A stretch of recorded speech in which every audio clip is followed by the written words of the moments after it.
The continuing evolution of Destiny 2 has been fascinating.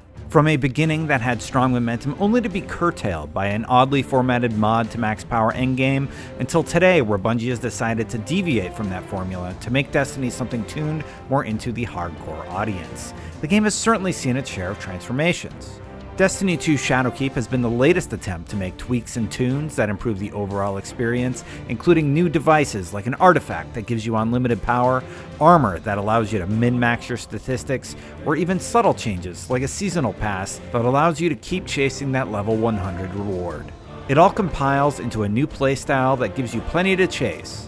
In this episode of Loot Drops, I've asked some members of the community to give their take as we look at several key components of this update to see what worked, what needs some improvement, and what should be dropped as soon as possible.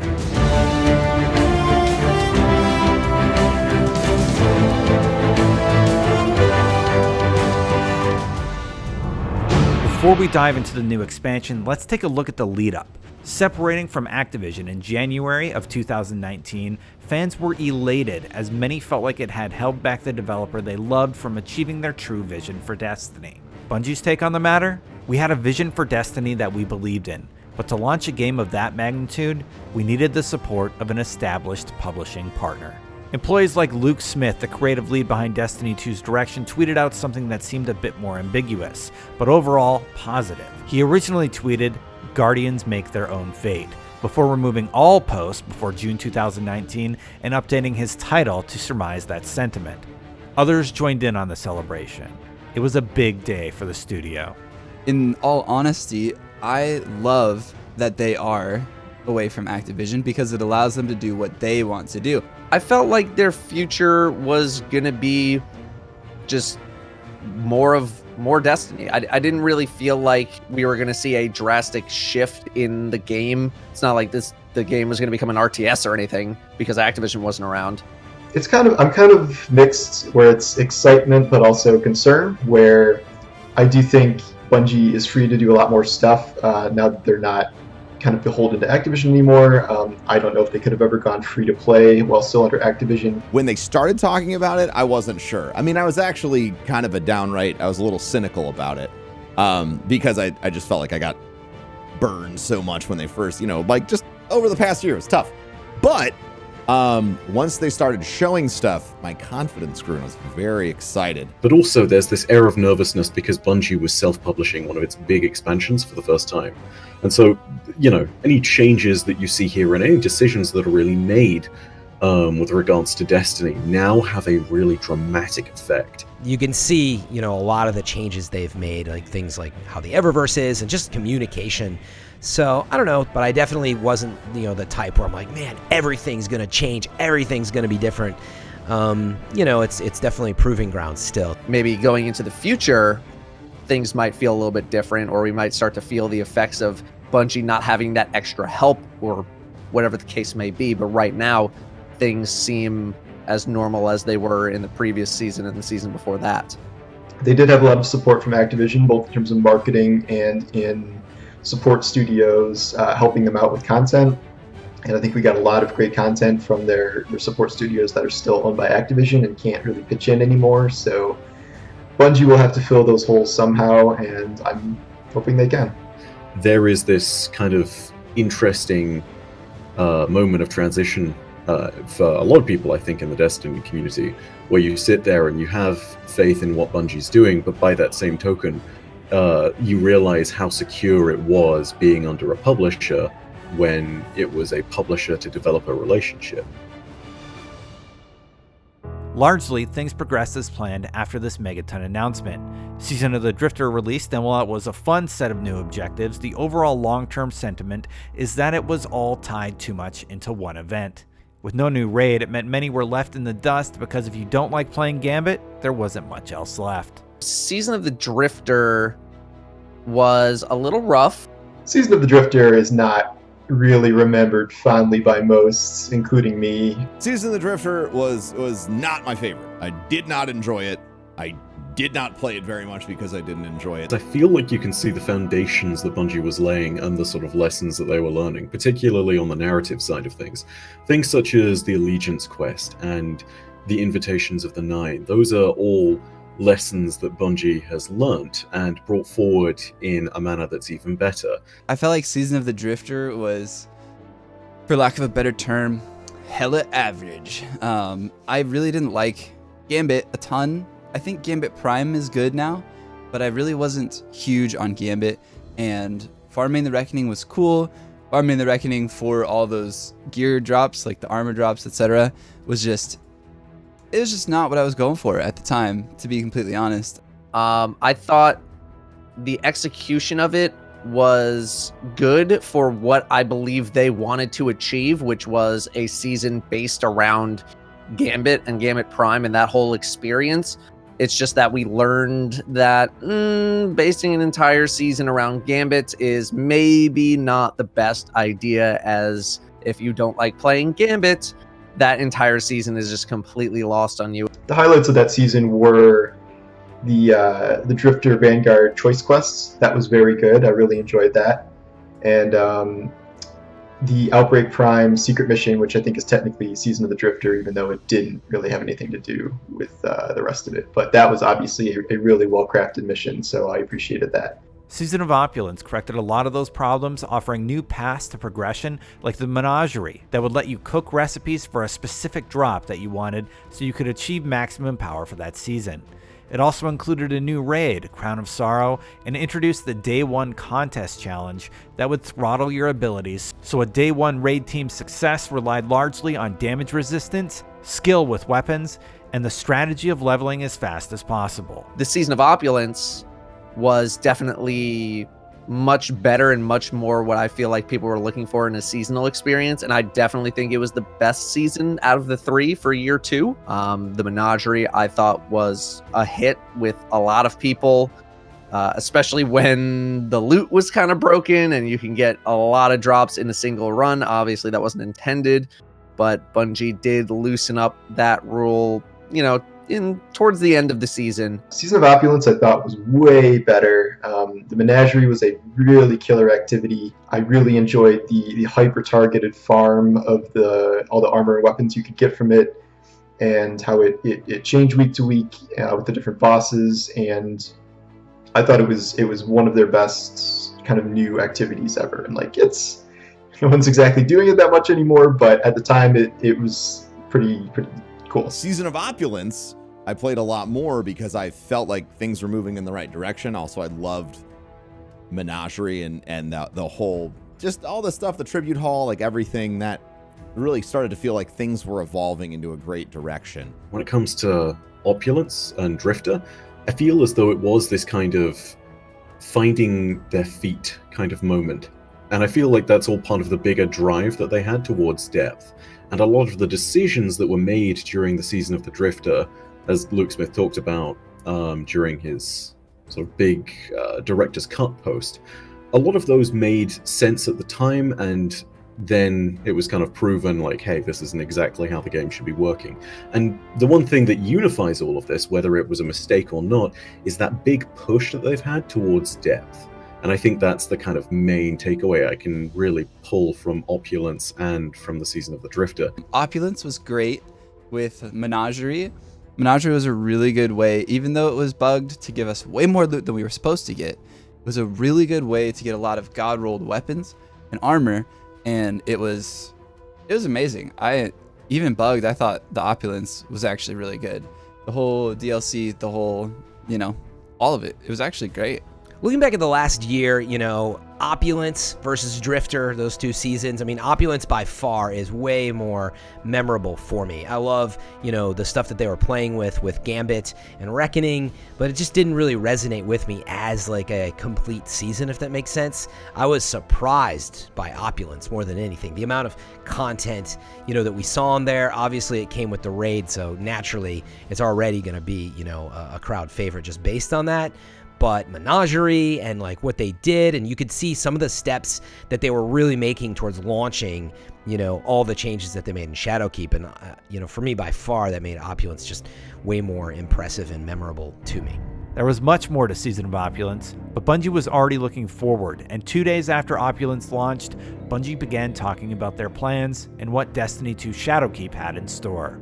On Thursday, June 6th at 10 a.m., Bungie launched a live stream across YouTube, Twitch, and Mixer that had game leads Mark Noseworthy and Luke Smith address the audience directly, and they revealed how Bungie would be changing as a studio. They revealed that Destiny would lean into the MMO, that it was getting cross-save, that a free version of the game was on the way, and that they were eliminating console exclusives. This was all before dropping their most important Vidoc in years out of the shadows. Very curious where it goes, with Stadia now, and how they handle a whole season of, an annual pass that is of like content that's now coming out. And I thought it was a good direction for the game because it felt like it was a way to bring the moon back, which was a very beloved D1 area, which would save Bungie a little bit of work because they at least had a blueprint to go off of.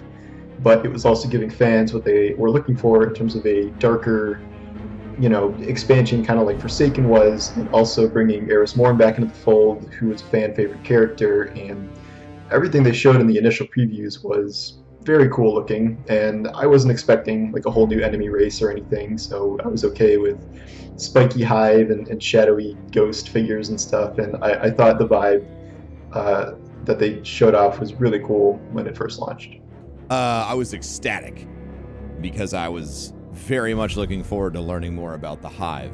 It's hard to say at that moment in time. I feel like there was a little bit of nervousness to my reaction there, and not something that immediately speaks of sort of anything bad, more sort of realizing that this is very uncharted territory, They revealed a lot of stuff in that first trailer and that first vidoc, including free-to-play, the platform transition on PC from Battle.net to Steam, the fact that they're really doubling down on depth, the theming of the expansion in terms of its story and its feel, and the fact that we're now going into this place where we have very much been before, but is now very much again an enemy stronghold in the form of the moon and the hive that stay there. So when Shadowkeep was first released, I actually thought it was super cool. I love the moon and I love all the lore that goes behind it. There's a lot of cool stuff that was possibly maybe left a little bit too far in Destiny 1 that I personally would love for them to bring up and let us play some more of.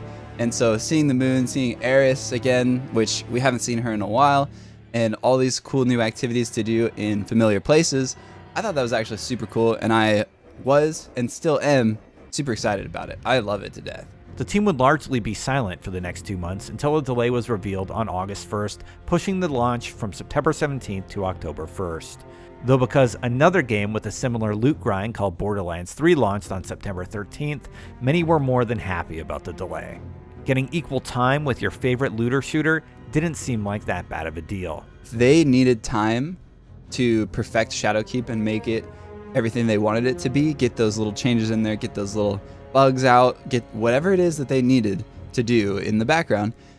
If they needed time for that, take it. Absolutely. Please, please, please let me wait. I'll wait another month if I have to, as long as it's where it needs to be when you release it. Because giving us a half-finished product is never as good as waiting a little bit longer and getting the full deal. The Shadowkeep delay did not bother me, selfishly, because Borderlands came out and it was nice to not have those things launch right up next to each other. But the delay to make sure that they get everything right was fine. It also, to me, really made the pace of content this season feel a lot faster, which is both hectic and great. No, the Shadowkeep delay was the greatest thing ever. It did not bother me whatsoever. I don't think it bothered anyone whatsoever. When Shadowkeep was delayed by 2 weeks or whatever, I was ecstatic. I was praying for it. I was rooting for it. I think I had talked to Bungie at GuardianCon. I said, please, anything you can do. There's too many games coming out. And I think I talked to Borderlands team at, the Gearbox. I'm like, anything. Can you guys just talk to each other? Like, they're not necessarily exactly the same, but they're just, I needed to play Borderlands amongst other stuff. I got to play Control, and so I couldn't be more happy about how it all turned out.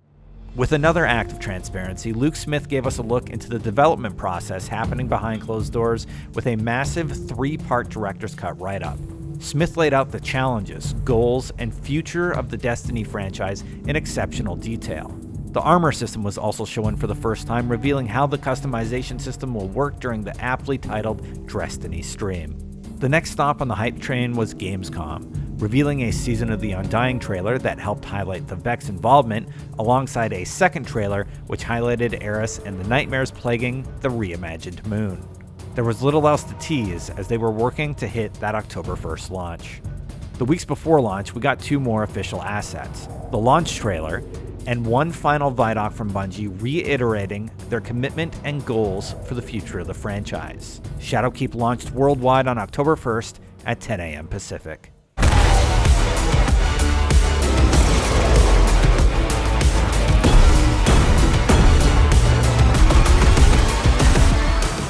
How did the content itself deliver on all those promises? Is everything working as intended and better than ever? The answer, of course, is not that binary. Let's look at some of the core systems, starting with the heart of any expansion, the story.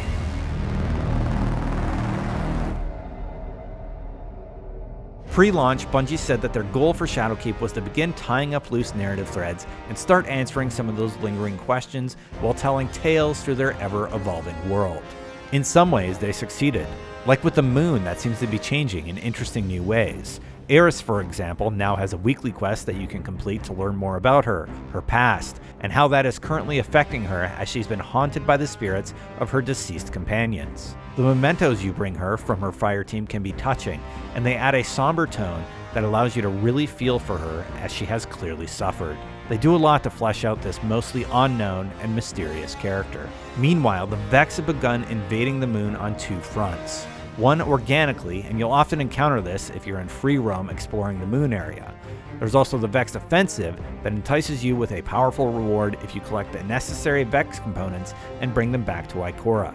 At the same time, there has been some organic storytelling with the location where Ikora resides. What looks like a Vex gate has begun being constructed behind her, which is surprising to say the least. Has the Vanguard signed off on this? Or has she finally crossed the line and decided to make her own path forward after her own initial lack of trust with Eris made her feel like she let another friend down? This is after going a different direction from Osiris, not being there when Cayde needed her the most, and then not backing up Eris on the moon.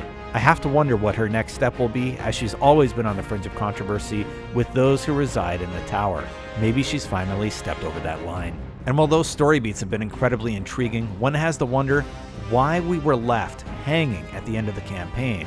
We're sent to the moon by the Vanguard to investigate a seismic disturbance and search for Eris.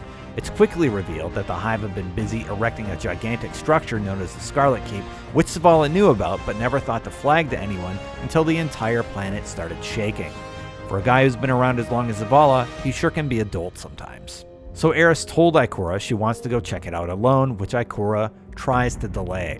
Still, Ikora knows Eris will go forward with it anyway, and revealed in the narrative preview that she turned a blind eye. Thankfully, they sent us in just in time to find one of the pyramid structures had crashed there. These may be familiar as they were teased at the very end of the core Destiny 2 campaign.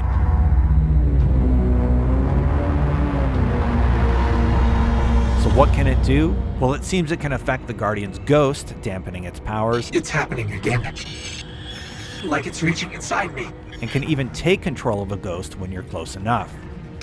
Welcome. We've been waiting.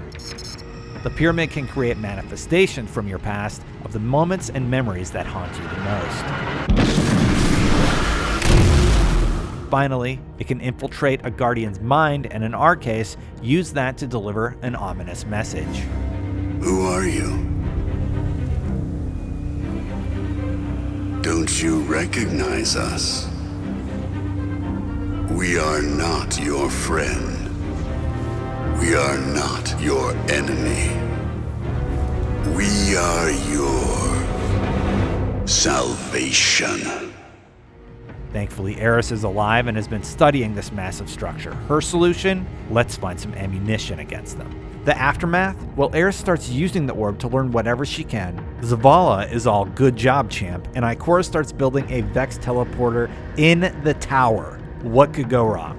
So it seems that Bungie succeeded in adding some really interesting narrative threads here, but I think they ended up adding more questions than answers, at least for now. However, because Eris is the central character this time around, it opens up narrative threads to the Queen, as we know Eris has been doing her bidding much of the time.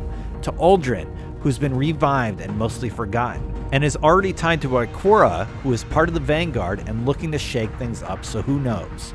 Maybe this is a long play that will pay off between seasons. At the moment, at least for now, it feels largely like there's a lot to explore and that those narrative threads Bungie said would be tied up were actually left pretty wide open. It's par for the course, I think, for Destiny. The campaign that we got to play on launch day, when things were brand new and we were learning new things and going to new areas that I've never been before, it was really cool. Like the cryptoglyph mission, or going into the pyramid ship, spoilers. Those things were cool because we got to new destinations or new areas on the destination. We got to hit new story beats, but otherwise in between those story beats, it just felt like a lot of busy work, and it wasn't the most riveting stuff. So when things were hot, I would, you had my attention, but when we had to do that busy work in between, it wasn't doing anything for me. When it comes to campaign and storytelling and everything, like I'm always a little excited to see the next cutscenes and the next moments, and with Shadowkeep, spoilers, but with the darkness and the ship and all that stuff, I was excited to see it, but I'm not a lore master. I'm not a lore daddy. I wish that I was, but I can't appreciate it as much as others, is what I'm trying to say. So I like overall how they handled stuff. I like the telling of stories with Eris's Guardian team, that she was on. But like overall, it didn't resonate as much as Forsaken has throughout, of course, the whole year and some of the added cutscenes. So I'm hoping we see, some more big moments and cutscenes, and I think that we will. We've got this thing building with the Vex offensive and the final assault, and we got Ikora building, her gates and all this other stuff. So I think, we're seeing how they do it now. We just want more. I think that's the simple way to put it, and it's always going to be like that until I think we get, hopefully, another big release versus just these installments, these $30, $40 installments. I enjoy coming back week to week and getting new little bits of story. I've enjoyed reading some of the lore entries that you get as the weeks go on. The problem, I think, is the central story campaign of Shadowkeep was essentially get a set of armor, go inside the pyramid. Yeah, like that was it. That was the whole thing. So they kind of stretched out that one simple act into probably longer than it needed to be. And Eris is great, and all her voice work and stuff has been fantastic, but it always feels like we're just, okay, like now the real thing's starting. We're at the beginning of something really cool here, but it's felt like that for years and years and years, and they don't really ever, there's not that much payoff. Like this is kind of the first inclination of the pyramid enemies and the darkness, which is a plotline that started 5 years ago technically, so it's moving rather slowly, and I would like more complete stories and less threads being just kind of left hanging. Like we still have the Aldrin coming back to life stuff, and there's just so many loose ends that they never really get around to closing, or if they do, it's like in a lore entry a couple seasons later or something small. So I'd like more complete, robust stories, more than what we're seeing now. I think the kind of the overarching story throughout the season is a really unique way to do things, and it definitely makes the game feel like it's evolving. As far as, you complete a storyline and then you're done, and then you go play PvP or something, like that's cool, but that's super linear and that's super basic nowadays. The way that Bungie's doing it, there's always something new to look forward to. It leaves the entire community in suspense, and we're just like, at any day, some Taken Blight could spawn on Io, and all of a sudden we have a brand new exotic out of nowhere, and an entire mission and basically a dungeon almost, and like all these cool things could literally pop up out of thin air, it feels like. And that's an amazing feeling. It feels like I could just open up Twitter one day and all of a sudden there's a giant fiasco going on because of some crazy new quest, out of nowhere that shows a Vex portal, and we're going to Uranus this time, like it doesn't matter. It's actually really cool to have that suspense that anything could happen at any time. The lore, the information that we're starting to get at the end of the season about the darkness and what's going on with Eris and what's going on the moon and what's going on with the hidden swarm and all of these potentials that are sort of coming to the surface about, the history of the light and the dark, really got me motivated, got me hyped up. Because of the fact that it makes a foundationally huge impact to Destiny's world, We're sitting here and suddenly we have the darkness in play. And that's something that we've never been able to say, even if it's something tangential. The heart of the Black Garden in Destiny 1's vanilla campaign did not represent a true villain in that respect, because there was no interaction with it. There was no real development. It just was there, and then Vex happened. Now in Shadowkeep, when you have this vision, this shade of yourself talking to you in the final cutscene, when your ghost gets possessed, when these phantoms come up around Eris and start to torment her, these are all moments at which Destiny's campaign suddenly shifted and provided this massive landscape for a huge changing moment.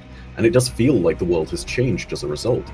I mean, even just rounding that first corner and seeing the pyramid ship of Luna just waiting there, it's one of those moments where it feels a little bit like getting hit by a car. It came out of nowhere and you did not expect it. You sat there and you took the full burden of this sudden realization, and you just, in that moment, after expletives were probably uttered aloud, you realized, hey, this is way more serious than I thought it was going to be. I thought we were just going back to the moon to fight Hive and some new ritual that they did that conjured nightmares? No. This is bigger than that. This is way bigger. And the lore that they've put into the game to kind of really push through the season has really kind of exemplified that big kind of changing moment for Destiny. So if you look at Unveiling in particular, I think it's the best example. It's a lore book that reveals itself week on week, and that means that you have a perpetual continuing story. And I do like that, but I also like it because it grants us this kind of extra bit of continuity. The artifact at the end of the campaign at first felt like a little bit of a cop-out, because it's like, hey, this kind of left us at a cliffhanger. But the fact that the artifact is speaking to us, and the fact that the artifact is giving us these little moments where we can see a little bit more into the mindset of the darkness, potentially, or at very least are getting messages that torment and communicate with us, that's fascinating, and it's keeping me hooked week by week, because I sit here in this moment right now and I think, what is going to happen next? Recently we had a cutscene where Eris Morn went into the pyramid ship and found the statue. It's things like that that are really sitting me in my seat and making me realize that not only is the story not finished yet, but also its greater, more unfolded chapters are yet to happen. That's exciting. I mean, when it first came out, it felt like it was kind of like a shallow pool, but especially with the last patch, with the dungeon, it's felt like it's really, like it was almost like launch day content times 2, with the dungeon. But I thought the way that they slowly brought out Vex Invasion, and the Guard of Salvation was so close to launch, but it's felt like a good cadence. It feels like they kind of have a handle on like the sort of beat that makes sense for Destiny. I think what's really gonna set the tone or bar really is how it feels going between seasons, because they've already proven that they can, like, at this point, keep people pretty engaged mid-season. I think that they have not really tied up loose ends at all. I mean, they have put, kind of like a temporary stop on them. But there's a lot of open, like I was just saying, there's a lot of open things that still, need to be not only resolved, but you could tell that there's more there that hasn't come up yet. And patience is key, but I'm totally cool playing this long con and waiting to see what they come out with in the future. The piecemeal sort of story beats that we've been getting over the course of the season have been fine. It kind of keeps people more engaged and gives people a reason to come back on reset and see what's up with what's new in the game. So for very active players or very engaged players, I imagine it's probably not too bad. You probably like that idea so that you can have something new to experience when you come back.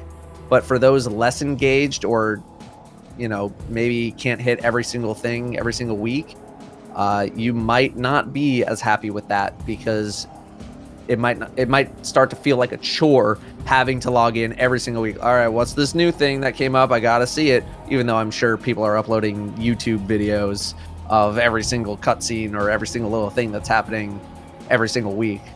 So yeah, I think it depends on what kind of player you are.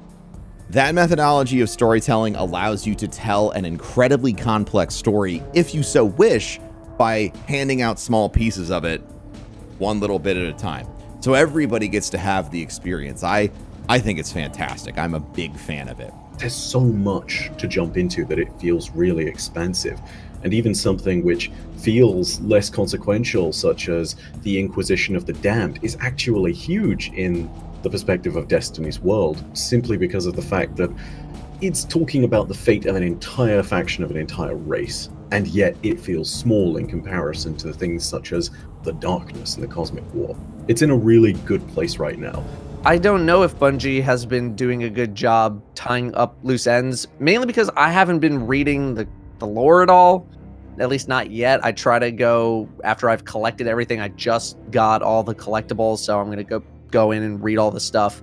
But from just purely a gameplay story mission point of view, it feels like we figured out what the ship was, and then we went in it, and then we got this ball, and then we tracked it into the raid, and then it just kind of stopped.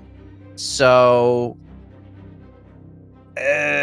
when's that going to be tied up? When are we going to find out more about the artifact? I don't know. So until we find out the deal with that, I don't really have an answer, because we might find out about it at the end of the season, and then that pushes into the events of season 9, and then the end of season 9 pushes into season 10. This is the first time they're using this sort of story structure in the game. So until we really get an example of season start and season end, I'm not sure if I have an answer just yet. The fact that I can sit here and adequately state that the biggest things are probably still to come, with Bungie's note that season 11 is where we should all be sort of looking to, and that it will be ridiculous, that excites me. That excites me so much, because I see a foundation that's been built off of Shadowkeep's campaign, and its lore is doing great things to reflect that. There's a lot of loose ends to tie up when it comes to storytelling. So, I mean, take a look at the first Crota fire team. That was a story that I thought was basically done and dusted, because for the most part we had finished things up. But Bungie tied up a loose end with regards to what happened to each of the fire team members. You get a mission every week where you can lay one of them to rest. The last one was last week with Ariana 3. And you actually also got the Xenophage quest, which talks about the fate of Omar Agar. As well as that, you have dead ghosts all over the moon, and each fire team member has a ghost, which then talks to you as well as giving you a lore tab. So that's phenomenal in terms of tying up loose ends. Bigger examples come in things like the Aspect lore book, which talks a lot about the Vex and the characters that are stuck within their networks. I won't go too deep into the lore, but to really simplify it, there are 227 copies of a team of 4 Ishtar scientists that got released into the Vex network, and they talked about in grimoire cards from all the way back in Destiny 1 Vanilla. Back in Destiny 1 and Destiny the Taken King, we also learned about a character called Praedith, and those 227 copies of the teams then meet Praedith within the Vault of Glass, and it talks a lot about their story. And all of this starts to wrap up what is a really mysterious loose end, in the form of what happened to Praedith in the Vault of Glass, what was he trying to do, and it even talks and goes back to a Destiny 1 exotic called No Time to Explain. And it talks about how there's a little kind of flavor text to it, which says that there's a little engraving on the inside of the weapon casing which says soon. And the cool thing about that is that it talks about what soon means, and it's basically saying, hey, the darkness is coming soon, and they can tell that there's this kind of apocalyptic presence within the time streams going forward, and that it will be upon us soon. So, you know, you've got stories which have literally been 5 years in the making that are getting rounded out already. And that's to say nothing of some bigger points that we know need to be rounded out if there's going to be some kind of obvious call to previous continuity. So the ones that immediately come to my mind are probably going to be things such as Saint 14's story. Back in The Curse of Osiris, we got a shotgun called the Perfect Paradox, We may have found Saint 14's dead body, but the perfect paradox implies that his shotgun that we'd never seen before was given to him by us, which means we need to go back in time somehow and hand him the shotgun. So we're bound to see Saint 14 again, and we're bound to see what is effectively the beginning of that story arc, which is fascinating just to think about, because, I mean, you know, you're building a Vex portal in the tower, maybe there's something to do with that. I don't know what happens in the future if, after we've defeated stuff in the Season of the Undying, that's potentially something moving forward. That might be a really cool story beat that gets followed, but as far as wrapping things up, it's not going to be one of those moments where you can wrap everything up all in one campaign, and to be honest, I wouldn't want them to do that. Now that the story has wrapped, what new activities and rewards are left, and what did they add to the overall experience? Let's start with one fundamental system change that greatly impacted the competitive PvP landscape. Two simple but immensely necessary changes to the glory system have had a dramatically positive result, giving glory loss a floor, meaning you won't continue falling past a certain point, and the addition of a solo matchmaking playlist have had a tremendous boon to the largely abandoned mode. Allowing access to this for all players in New Light and otherwise was a very smart move, and bringing back the 3v3 game type was another fan request that makes PvP feel like it's in that Destiny sweet spot yet again. The weapons and overpowered super abilities also got a few tweaks to even the landscape, and so far it seems to be quite balanced, with many weapons finding a spot on the landscape.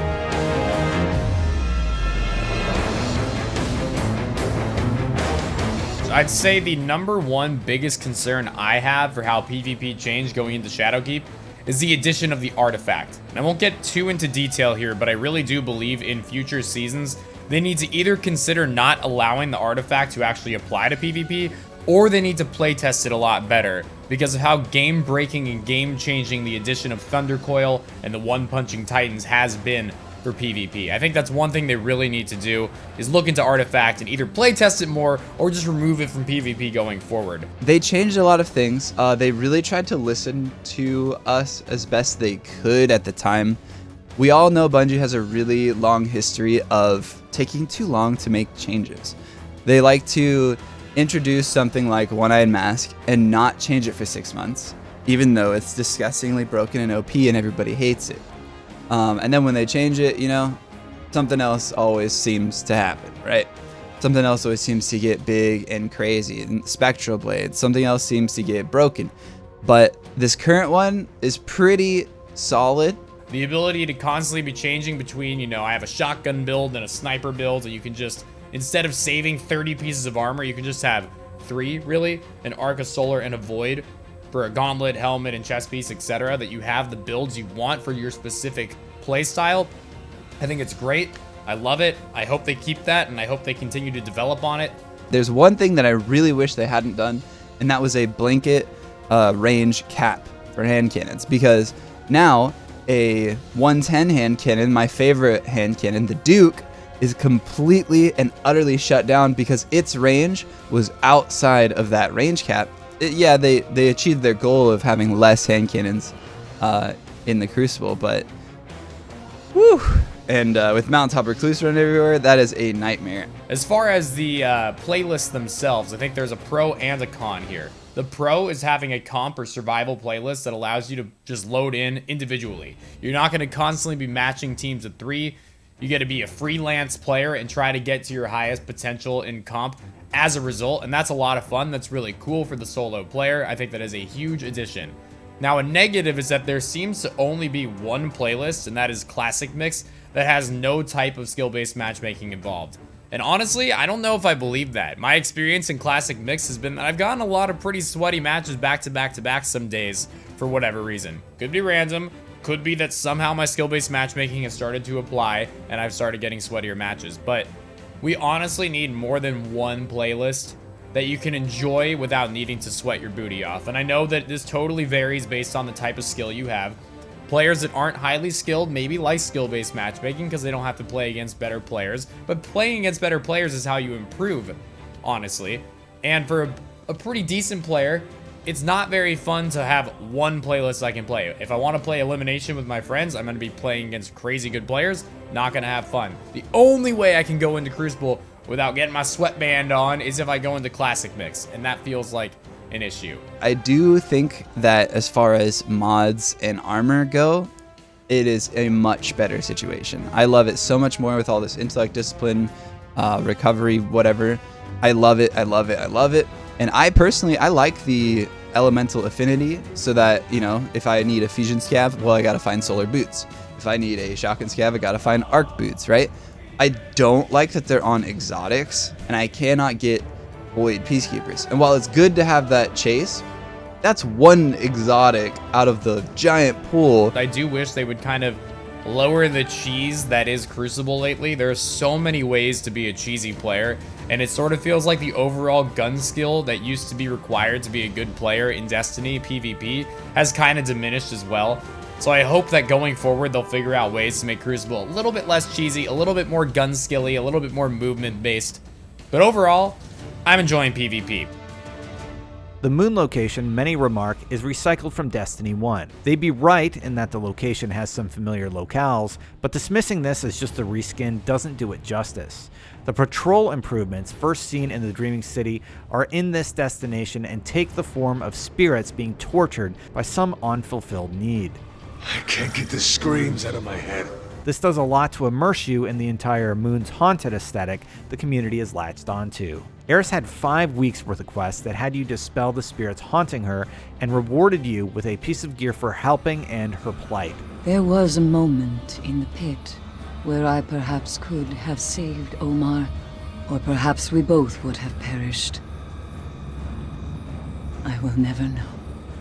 You can even acquire a ghost fragment and revive dead ghosts in the area for a lore beat that's delivered in-game. No! I'll find a way to hide you. To hide your light. There's no other way. Don't ask me to do this. Just promise me one thing. Ghost. Please. Don't look back. The moon is not a reskin. And anybody who thinks that the moon is a reskin, honestly, just, I feel like you didn't play it. I feel like you didn't play it before, and I feel like you didn't play it after. I do not believe that the moon is a reskin. They introduced a lot of new parts to the moon, and to everyone who played the game on PC and never on console, the entire moon is actually brand new. And honestly, you know, revisiting a desolated part of the moon where, you know, some of the architecture was pretty much the same, which I don't mind because I want the places in Destiny to feel meaningful, and if sometimes returning to them is what's necessary to do that. I think what I like the most about the moon is that the moon feels dead and alive. There's a lot of history to the moon as a location in Destiny, right? You have things such as the Battle of Mare Ibrium or the Great Disaster, which is an event where thousands of Guardians died to Crota. You've got the adventures of Eris and the First Fire Team, which, you know, that's 6 Guardians that for the most part died. You know, as the lore goes on, it turns out that 3 of them in some shape or form actually did survive.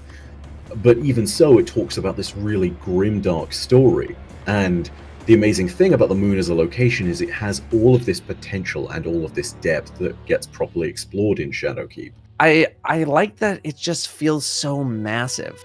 The Hellmouth area feels really big, especially if you've never been there before, like inside the Hellmouth. And it's actually kind of easy to get lost, which I think is cool because I think Destiny is at its best when you are a small thing in a big world. And so that's why I like the raids so much. That's why I like stuff like Whisper of the Worm, trying to not call it Black Hammer. I really like those events and those places because when you're small in a big world, I just think Destiny is great when we get to experience that. So Bungie like pretty much said the moon is going to be not a reskin. It is 50% larger or whatever the exact number was. And I feel it. You know, the moon feels fresh and new to me. I don't feel like I'm playing Destiny 1. Absolutely not by a long shot. And certainly with improvements with the keep and the dungeon and things to do and Vex Offensive even being attached, you know, in the vicinity and all that. There's a lot going on there. So to me, it's sentimental. It was a smart way to bring that back without doing a brand new planet. And at the end of the day, I can guarantee you production was a question. They said, look, we should probably bring back the moon, but like we don't have time to make a new one. And like, fine, I think they did the best with what they had, and I'm glad that the moon is back. I've said before that I think this is probably the most amount of quote-unquote recycled content Destiny has had, where they're using the whole moon area. They reuse things like the Fallen Catch. They're reskinning Hive as enemies. They're reskinning bosses for nightmares. And yet, I think it all works really well in terms of the overall vibe of Shadowkeep. The moon as a zone. I think the moon is a really good zone. If you have never been to the moon before, then this destination I think is fantastic. But if you have been to the moon before, I imagine it's a nice nostalgia hit. And then otherwise, you're just kind of like, okay, well, I've seen this. And that maybe resulted in the feedback that I gave about the story bits, where when you were hitting new places, you were engaged, but when you were doing stuff that you've already seen before, you were maybe not as engaged. It has evolved. It has grown, and there's a lot more. There's lost sectors.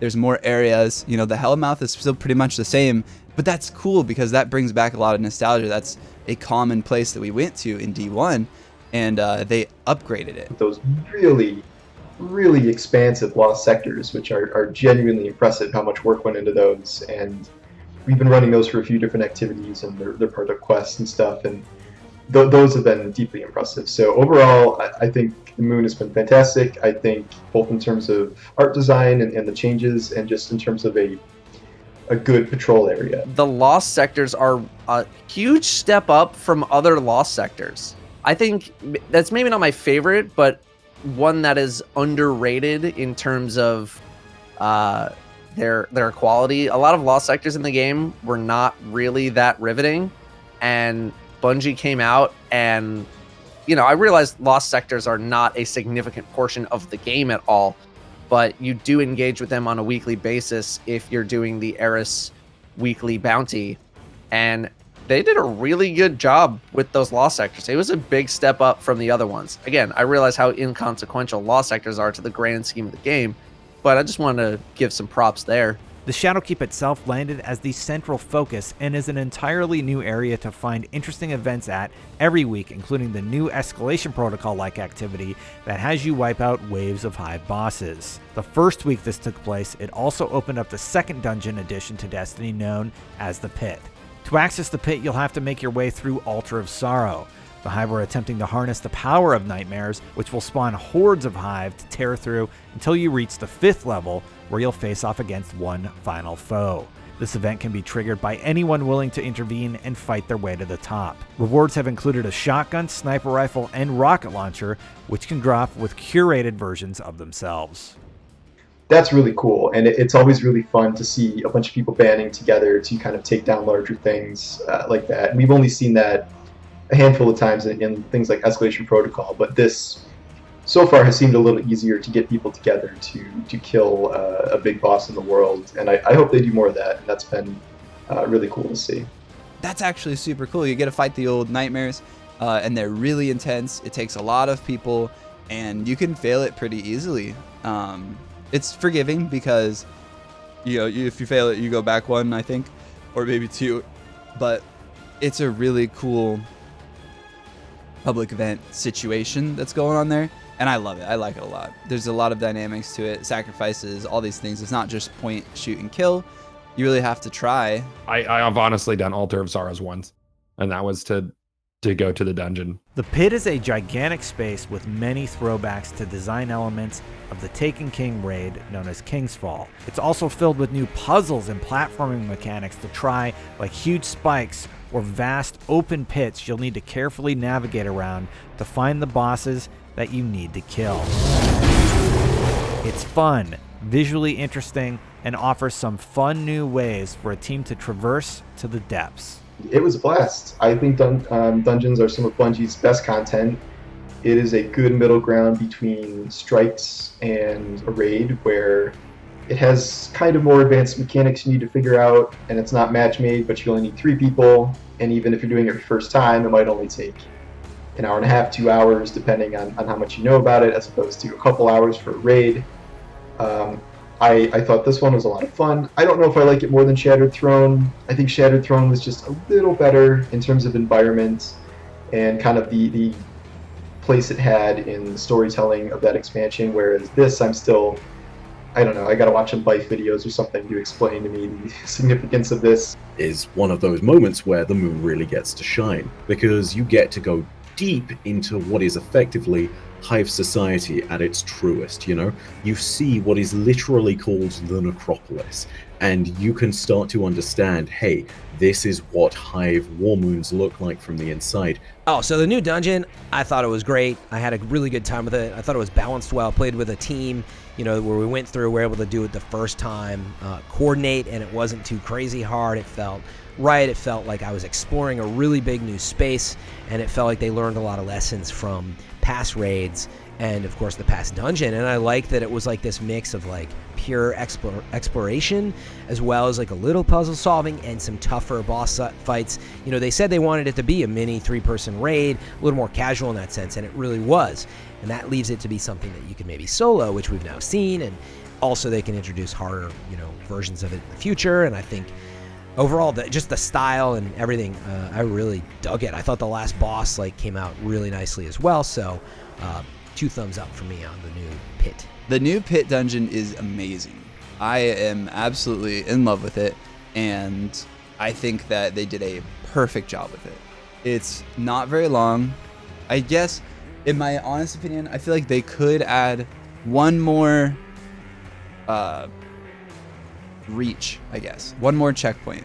Like, one more thing between the boss and where one more should be, I think the boss could have been put back one more, and they had maybe one more puzzle encounter there. It goes, there's a secret encounter in there. There's a wizard that you have to complete, and I feel like that wizard should be honestly like the first step right before the boss. I feel like that wizard should clear the area for the boss, potentially even. But then, it's bordering on raid level. So honestly, I love the dungeon, and it's a blast, and it's creepy, and there seems like there's so many secrets in there that we have yet to find, and I cannot wait. I've said before that I wished that dungeons or thought that dungeons were going to be what strikes were going to be in Destiny. So I thought the Pit of Heresy was pretty cool. It is it's a rather engaging solo experience as well. That totem encounter, I imagine, is going to drive some people up a wall.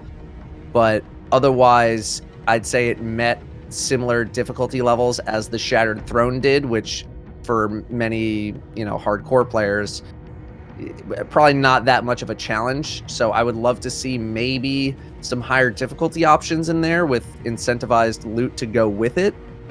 But otherwise, I thought it was pretty good as a dungeon experience in terms of my expectations of what a dungeon experience is going to be like in this game based off of Shattered Throne. Pit is dope. I thought it was a very cool dungeon. I didn't feel like it was as hard as Shattered Throne. And there was a lot of build up to Shattered Throne with the 3-week cycle and whatever.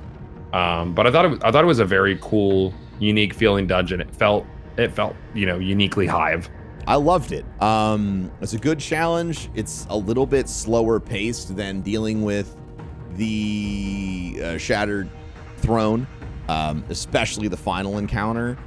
I really liked it. I also liked that it was a culmination of a story that was being told about the Hidden Swarm. So the lore in the game went directly into storytelling about what you were fighting and who you were fighting in the pit. I thought that was great.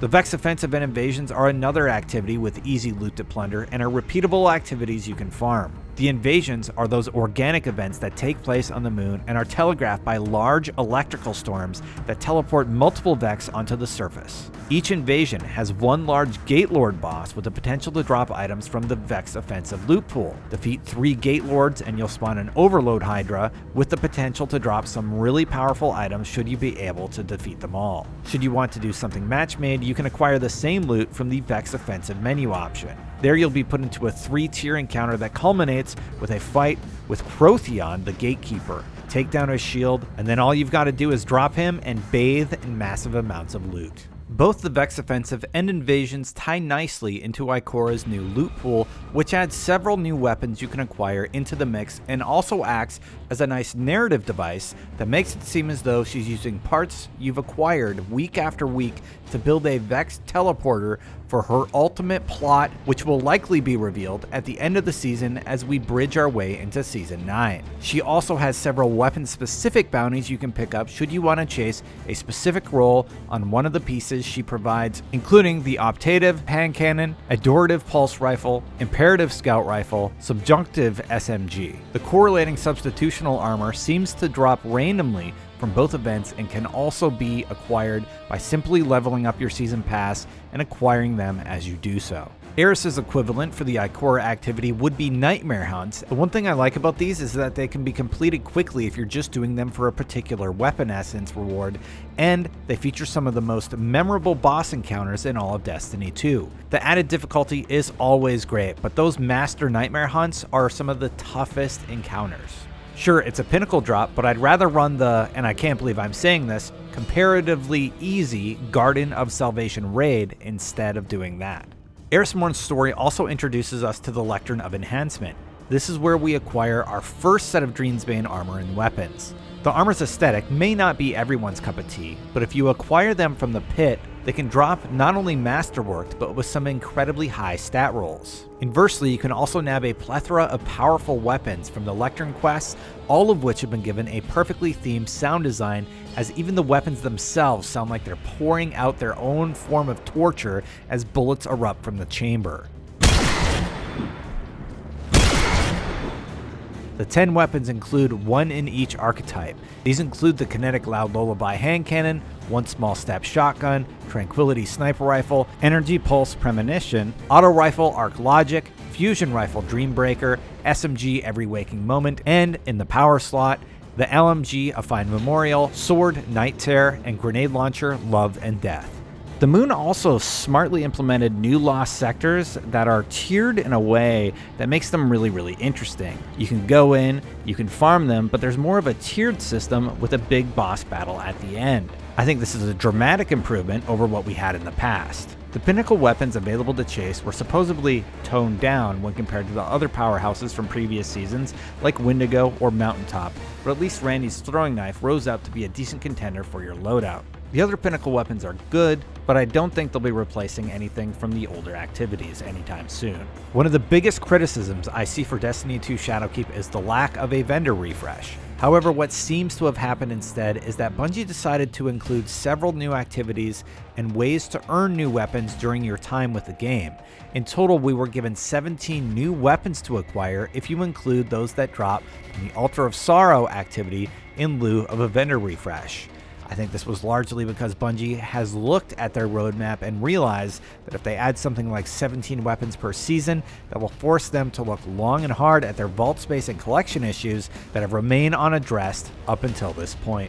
One of the things Bungie has incredibly successfully done with this launch and the launch of the artifact system is show that they have the ability to make encounters that are going to pigeonhole you and force you to play a specific way that is different than the meta, and I think that it's phenomenal.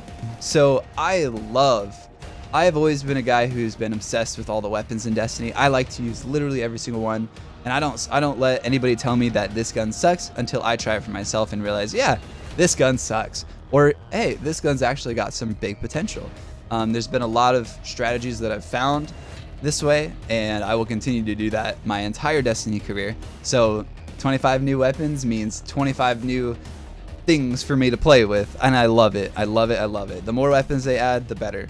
So the Lectern of Enhancement or Enchantment, I believe it is a combination of the Cryptoglyph and the essences of the nightmares that you find.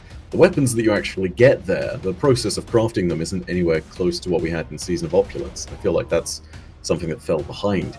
The actual story behind creating them, though, by saying like, hey, you know, you have this cipher which is capable of performing dark magics, and I believe in the campaign they talk about how the Hive are using it potentially with an aligned purpose to us. That is to say, to shield themselves from the effects of the nightmares, which is the entire reason for us crafting the Dreambane armor in the campaign. You know, that idea that we're using this piece of Hive Apocrypha, this tool of their ancient rituals, to really give us an upper stance against the darkness, to give us the upper hand, is really cool, I think.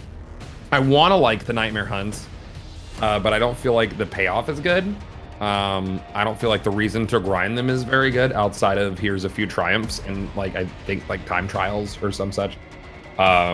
So I want to, but I feel like it kind of like wasn't a complete miss, but kind of like it was like 3/4 there to where it could have been with some better stuff to chase.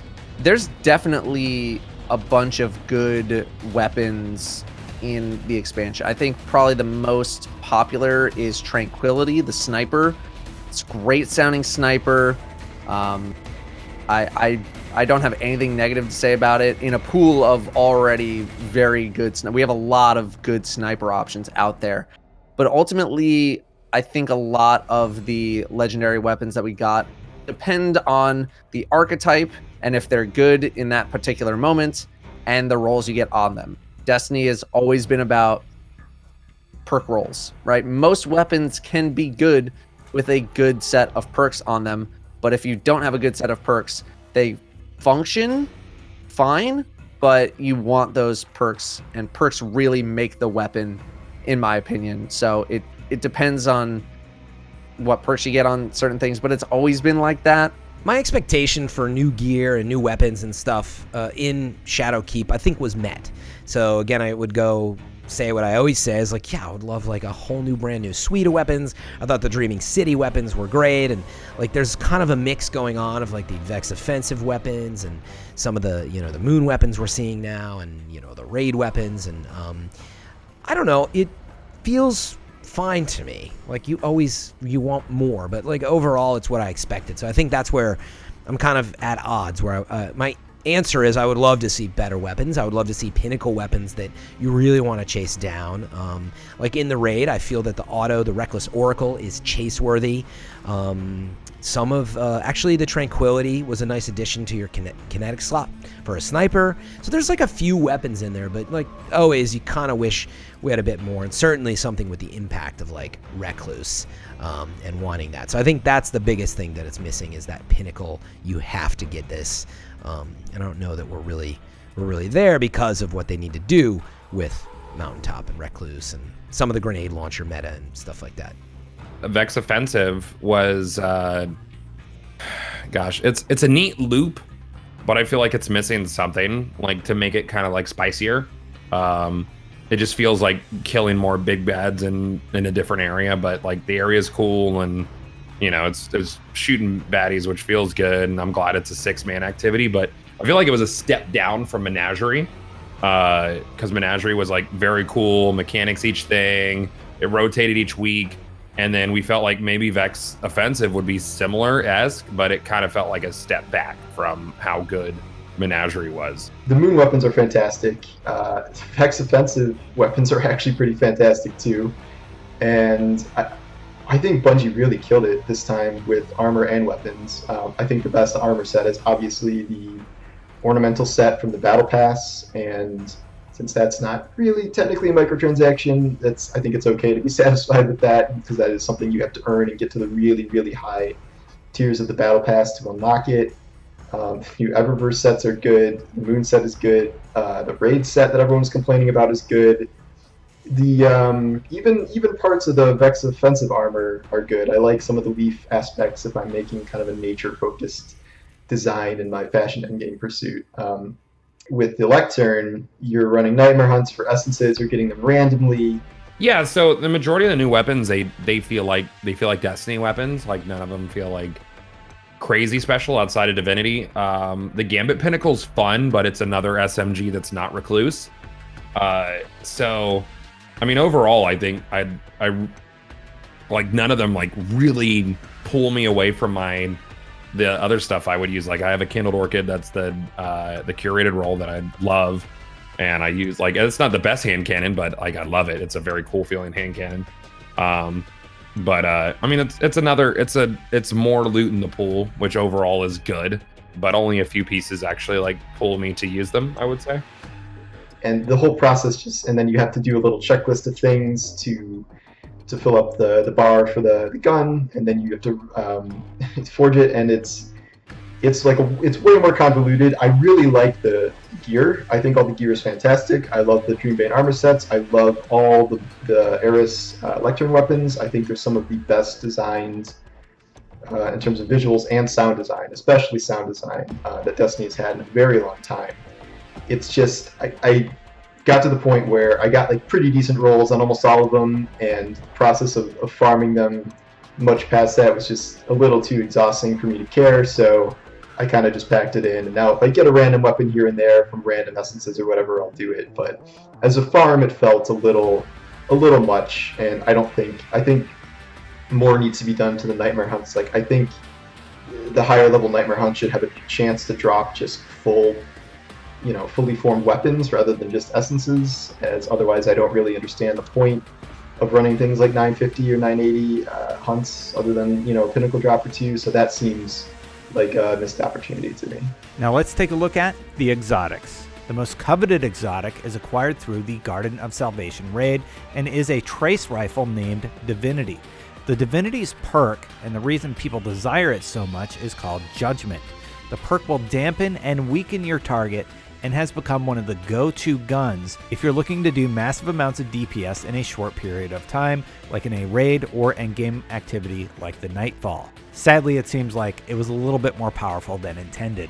The Deathbringer rocket launcher was probably the most traditionally implemented. To acquire it, you'll need to explore the lost sectors of the moon, do some collecting, a special mission, uncover enemies hidden in the Scarlet Keep Strike, kill a bunch of red, orange, and yellow bar enemies before finally finishing off some wizards in the last step of the quest line. It's grindy, and while the weapon has an interesting firing mechanism that rewards how far the orbs fall from where you choose to detonate the explosion, it's doubtful that it'll become part of any insane DPS strategy in the future. There's also the much liked and remembered Monte Carlo, which is favored due to the buff auto rifles we're given this season. Disappointingly, the other exotics are much less interesting. Leviathan's Breath is a heavy bow that will stagger and blow back enemies when fully charged. This quest involved finding Banshee's hidden lab, and it was quite easy to acquire. Fortunately, the weapon doesn't seem to currently have a place at the top echelon of weapons, as Izanagi's, Recluse, and basically any grenade launcher with spike grenades simply dominate the PvE space. At least its perk is interesting though. Inversely, many were excited to acquire the Xenophage machine gun only to be let down by its woeful underperformance. A bug that community manager Cosmo says they are currently looking into, which is good because it's doing substantially less damage than any other exotic to date. Acquired by those willing to decode a multitude of Hive-themed puzzles, you'll find yourself headed into the pit during this quest. The road to get this exotic seemed promising, as it posed at least an interesting challenge for you to solve, but upon acquiring the weapon you will immediately notice that it does no critical damage. Something Bungie says is intentional, but also incredibly low on the power scale. All in all, it's a toss-up in the exotic category. None of the weapons feel absolutely necessary, with the exception of Divinity, which can be used in key scenarios like a Master Nightfall or Nightmare Hunt. That's a big change, seeing as we recently got 1000 Voices or Outbreak Perfected or Whisper of the Worm, and they were at their prime. It's likely we'll get more desirable loot as the rest of the seasons unfold. The exotic armor grand total capped out at 3. Here's what each piece does. The Hunter's Assassin's Cowl awards invisibility on melee or finisher kills while restoring health and armor. The Titan's Phoenix Cradle legs makes Sun Warrior last twice as long and powers up allies with the Sun Warrior perk. The Warlock's chest piece, Storm Dancer's Brace, increases the damage dealt with Storm Trance for each enemy defeated. Interesting, but am I going to replace some of the core exotics with any of those? Likely not, at least not until someone figures out an insane build that works with one of them. Still, when you consider all the armor, weapons, and exotics you can chase in Shadowkeep, it's a healthy lot you can strive towards, and some might even be worth adding to your collection in the long run. New exotics and armor, love them. Leviathan's Breath, amazing. Divinity, super fun, love it. So the exotic armor that we found in Shadowkeep, the Titan and Hunter one, are very good. The sunspots for your team is incredible. The invisibility on melees works in your super, which is insane, and that works really well. The Storm exotic, the Warlock one, I believe it's the Rampage for Stormtrance, and that was a terrible idea, and it's not good, and I don't know why that's there.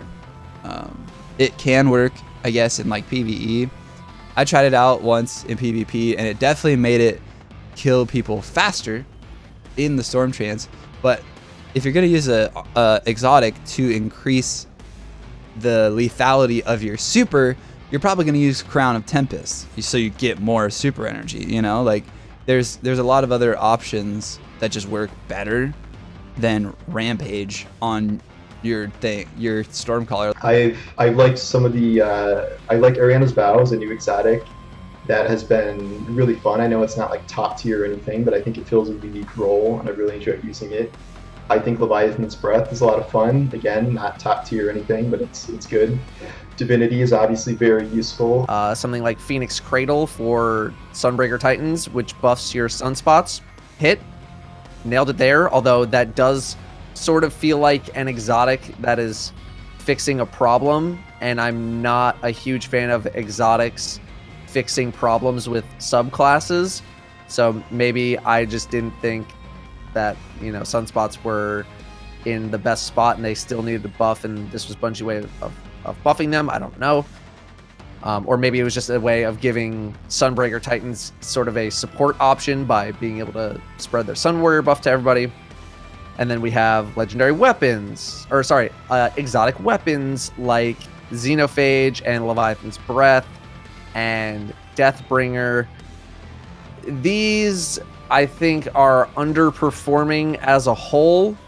Leviathan's Breath, I'm not really sure what you could do to buff it, because it is a bow, and bows are very specific to how they perform. So I don't know how much you could really do with that, other than maybe boost damage if you wanted to do that, but bows are kind of their own enigma. Xenophage is underperforming, would be generous. A generous description of what Xenophage is currently experiencing. But I would rather have an exotic that is completely underwhelming and then buffed up, as opposed to something that is completely broken when it comes out and has to be nerfed down. Deathbringer is a pretty unique weapon, but its uses are limited, and I do think it is a little bit tougher to use compared to other weapons, so maybe I just haven't really unlocked its potential just yet, but I would like to see that skill of dropping the orbs on the perfect spot rewarded maybe a little bit more. Exotic armor, I'd say, is more good than bad, but the exotic weapons have been not as appealing. So how do people feel about having fewer old activities to do? They were sort of smart with the old raids, adding mods there that you might want to chase after, but otherwise, maybe you're just chasing a specific armor set with a high roll, but that seems unlikely. Season of the Undying successfully introduces several new activities and gear chases, but fails in unifying the entire content experience in some key areas, especially once you hit the 950 soft cap and are required to begin grinding the newly implemented but odd Pinnacle system that originally had you acquire a single power increase in every slot before you could proceed from, say, 951 to 952. Even the old Nightfall system has been made obsolete, with the new and improved Ordeals, which offer the same level of challenge, but make the old versions obsolete. So yeah, in a way, Menagerie and Black Armory feel left behind. They feel like old content, but that's how these releases work. We've got more than enough to do, in my opinion, right now. Now I'm speaking on like week 4 or whatever it is today. So yeah, like eventually you would love for there to be an upgrade to power to the Menagerie, and you know, I guess you'd be going back to get some of those old weapons and get them as what, power drops or something? I don't know. But you know, I'd always like stuff added back into the fold, but I actually feel like there's plenty to do. And I'm still chasing Anarchy anyway, so I've got more than enough to do that I don't really feel like that stuff's like old necessarily, but I've also become very used to in Destiny. Stuff gets left behind. I think that they're old content, so they should really be optional activities. They shouldn't give you high power drops, otherwise you're literally going to have too many things to do. If I had to go back and do forges weekly as well as everything, like, that's cool, but that's last year's stuff, you know? As a streamer, Nobody wants to watch you do last year's stuff. They want to watch you do this year's stuff. All I heard from people over the course of year 2 was, how much are we going to have to go back to these old pieces of content just to level up? I'm still going to the Dreaming City to level up. I'm still doing my Flashpoint to level up. Like, when is this going to stop? So Bungie heard those cries and said, okay, all year 2 stuff is non-powerful. You don't have to do it if you don't want to. You can still go do it, and we will give you armor 2.0 drops from those things just to keep them somewhat incentivized. You know, you keep running the raids for mods or whatever, or maybe you just really like how the old gear looks from the raids and you can still use it. I think that's great, but I'm also glad that we don't now have this super omega laundry list of 37 powerful sources to go grind powerful items from. I guess I played enough of the Forges and Menagerie at the time where right now I'm not really missing them, and I don't really see a reason to go back to them. I did, when they were first announcing that they were going to start taking away content, I thought it would be weird if the game was just missing stuff like that, because those are kind of big activities to just pull out. For me personally, I've kind of farmed all I need to farm in those for the most part, so there's no really reason for me to go back. I wouldn't mind if they were integrated into some quest steps, just because I haven't done them in so long. It would be, okay to go back and do that, but I think they avoid that because not everyone owns them. I've lost track of how much stuff they've given away for free. I think everyone can do them now as part of the free-to-play switch, so I think they should probably be integrated a little more into some of the more vanilla quest lines if they're looking for kind of filler stuff to do. But again, I don't think that's the kind of content that should be removed, because I have friends who just started playing recently, and it's fun for them to go back and grind stuff. The new Ordeal Nightfall system is definitely an interesting strategy, as you won't necessarily be running new strikes each week, but you will need to take out the new champions during the mission, including those that require you to stop them with Overload, Barrier, and Unstoppable mods on your weapons. It's unfortunate that we haven't seen it utilized more in the newer strikes. It's also unfortunate that the Festering Core, a new strike on Io for example, has not yet made it into the Ordeal rotation, but several of the older missions have been featured. Again, the main reason you'll run a Nightfall is for a Pinnacle reward or for your chance at the most coveted mods, but it's unlikely you'll be searching out a specific piece of gear that can only be rewarded through this activity. I actually really like the Nightfall changes. It makes them anywhere from, I can complete this easily with my friends, to, dear God, this is hard. And the dear God, this is hard one, where you have to take everything super mega serious, and every single ad has the potential to wipe your entire team. That one goblin it's really cool, and it's a fun experience. So I love what they did with the Nightfall changes in terms of actually giving us difficulty options, because it felt like it's been so long since we've actually had difficulty options that mattered past the level cap. Master level difficulty is 980 for season 8, and most people are not 980. The overwhelming majority are not 980.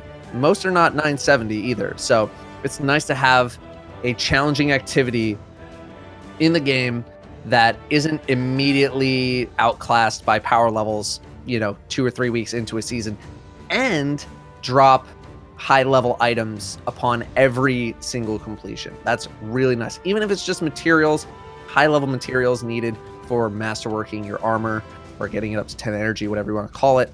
So I really love Master Nightfall in general, and I like that difficulty options are back in the game. Yeah, I think overall the Nightfall changes, just it being more difficulty driven, less card driven, in terms of setting those modifiers and stuff. And same with the Nightmare Hunts, like just mixing up some of the modifiers. Like, it feels a lot more intuitive to me to go and get high scores and do well and speed run it. And I love that they've had many tiers now going up to Master and whatnot of difficulty, and it's just very clear like how to approach that. And yeah, it feels good to me overall. I'm sure I need to put some more time and thinking into it, but so far so good. I really like the Nightmare Hunts. You could argue recycling old enemies again is like what, but I like overall. It fits the vibe of the moon and the nightmares. But yeah, in the future, it would be interesting if they kind of use this as a model for I don't know, like I guess it's an alternate version of a strike in some ways. I'm not as much of a fan of the mod system, which limits the ability to severely hurt those champions to only a few guns, and no exotics can be useful there, even if they're the right class of guns, because they don't have mod slots. I've suggested them going to like a skill tree system where you can path your way into all hand cannons being unstoppable or all SMGs being anti-barrier or something like that, rather than using mods, because I think the mod system's a little clunky and a little too limiting. Ooh, I love the Ordeal. I think the 980 Ordeal is some of the best content in Destiny right now as far as like PvE stuff. I wish that more content had that challenge to it, with rewards that were worthwhile, because this is like the way that we grind exotics now. I feel like if that, or like rolls for exotics rather, I wish they had that formula and they put it towards like nightmare hunts for like the master level nightmare hunts, where, you know, this week XYZ exotic, if it's in your collection, can drop from these bosses, but it's like a 10% chance. Like that would have been very cool. And like to go back to a previous question, but the Ordeal's dope because it lets you zero in on things you want. It's a cool way to get the mods that we want for the time being, although that list is going to get smaller and smaller the more people play. But overall, really good activity and addition. The fastest and the activity filled with the most rewards is easily the new Garden of Salvation raid. Opening at the same time the Vex invasions began, this raid surprisingly has Eris sending you in to discover what's been going on beneath the Shadowkeep. Teleported to the garden-like location, you'll navigate through encounters that have you tethered together literally in order to open barriers, empower each other to destroy shielded enemies, or even rebuild sections of the level as they're sucked away. The length of the Garden of Salvation and the coordination required is just about perfect, with the only annoyance being when the tether mechanic can't seem to deactivate and you can't quite get the team to coordinate. The same consecrated mind boss plagues you through the first 3 encounters, rewarding you with Pinnacle level loot the entirety of the chase, but once he's defeated in a sequence that'll have you sniping or damaging from afar as he attempts to flee, you're faced with the true enemy in this encounter, the Sanctified Mind, Sol Inherent, aka another overinflated Minotaur that you'll need to reduce to rubble. The battle culminates in using the moat, tether, and other learnings of the raid to damage the final boss and reduce him to a petrified version of himself. It's a greatly designed encounter that is only made easier as you continue to develop the underlying systems that increase your power, like armor, artifact, and pinnacle rewards.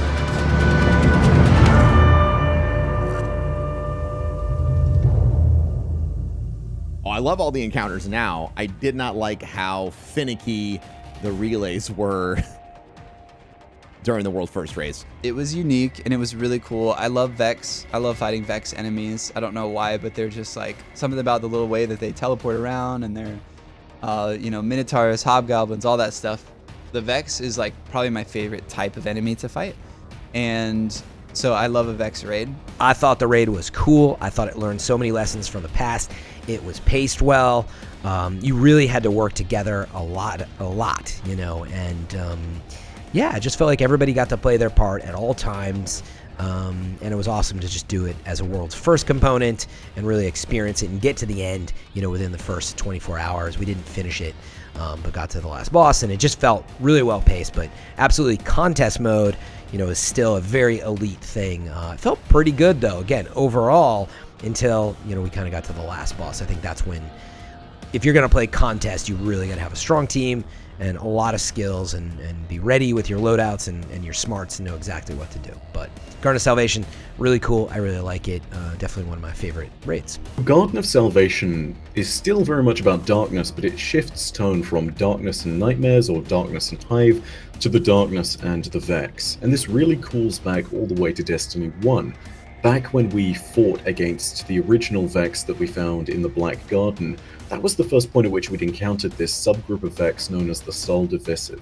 And the Soul Divisive are really important because, according to Aspect, which is again that lore book all about the Vex, they have effectively just started worshipping darkness, which is not at all like the other Vex. I would say that Garden didn't have that tone that Volta Glass had. It's a cool raid.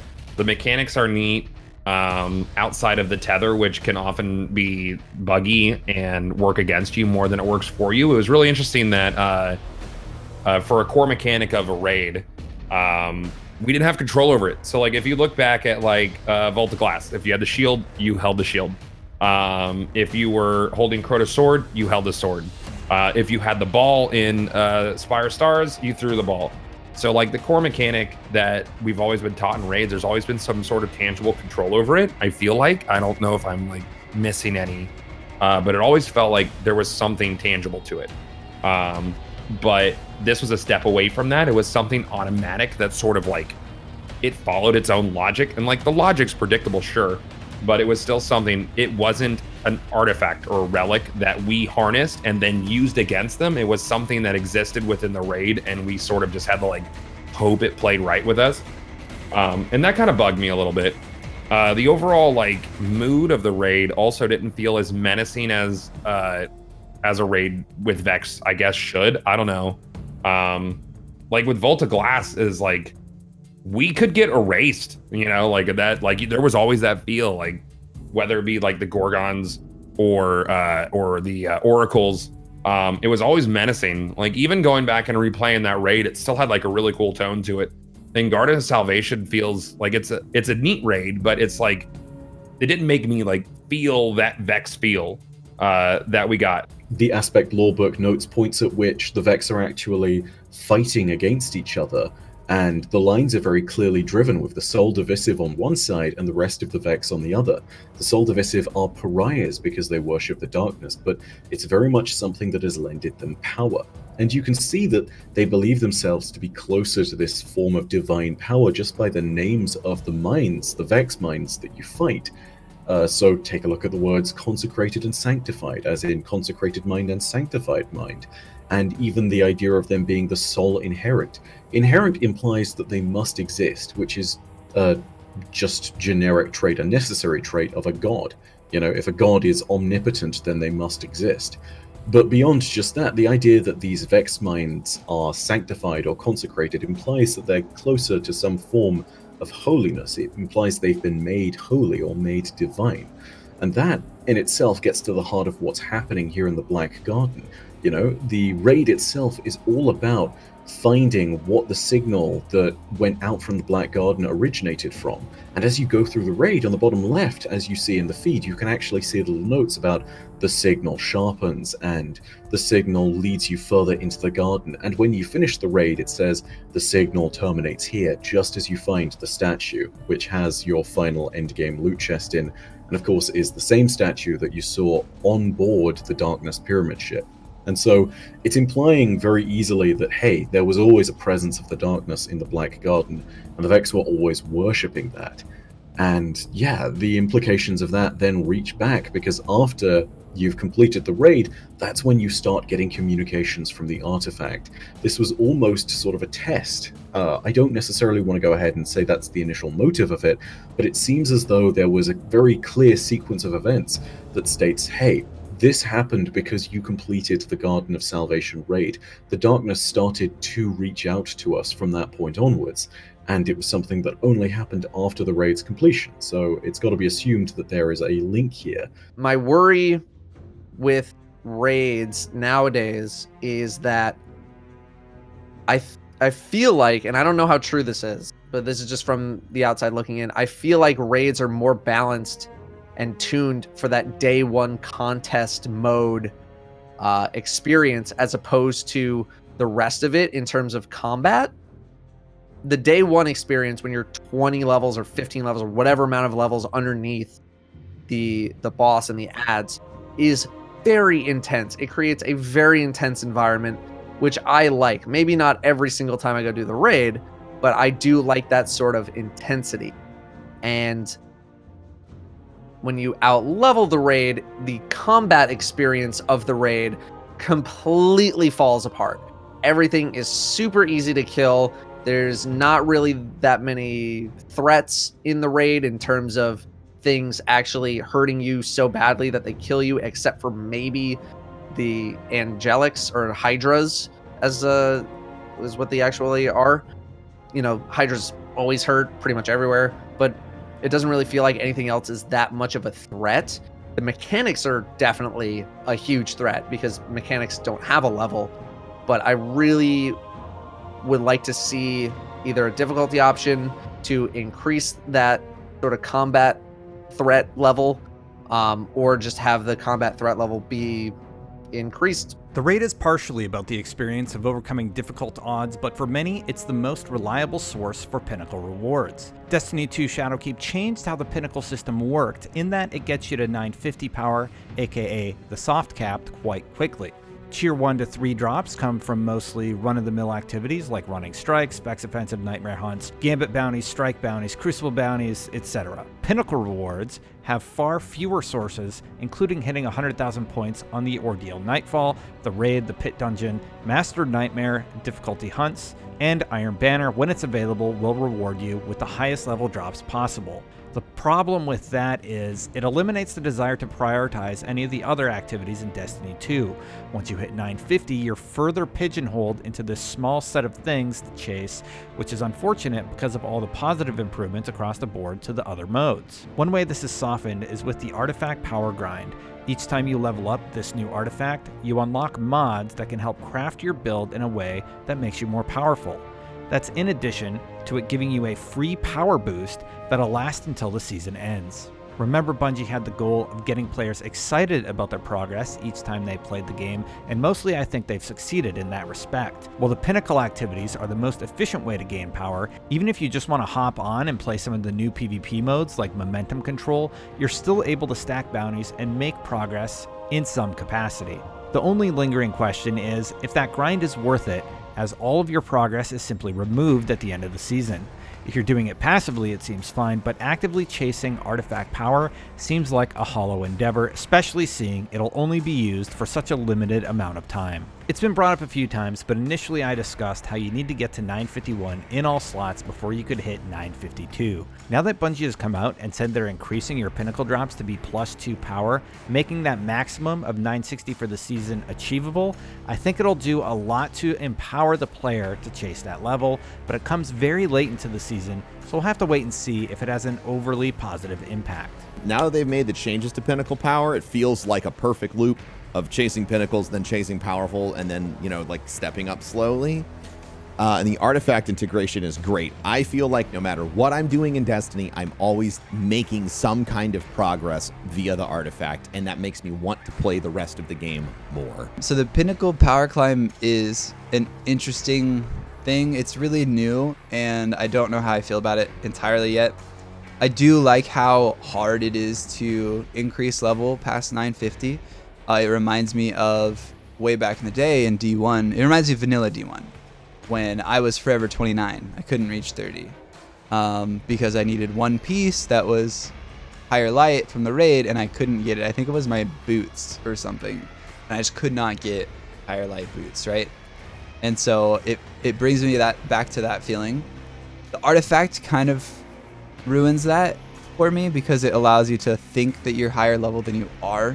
I understand that Pinnacle power levels are supposed to be mainly for those hardcore players as basically a bonus for continuing to play those high level pieces of content throughout the season, right? Most people, you just need 950 and the artifact will take care of a lot of those advanced levels as you keep playing the game. But for those who really want to stay engaged, they have those little bits of levels to go grind for, which I think is good because as soon as you hit level cap in any other season or any other expansion, you were just done and you didn't need to care about powerful sources anymore. You didn't need to care about any of that stuff.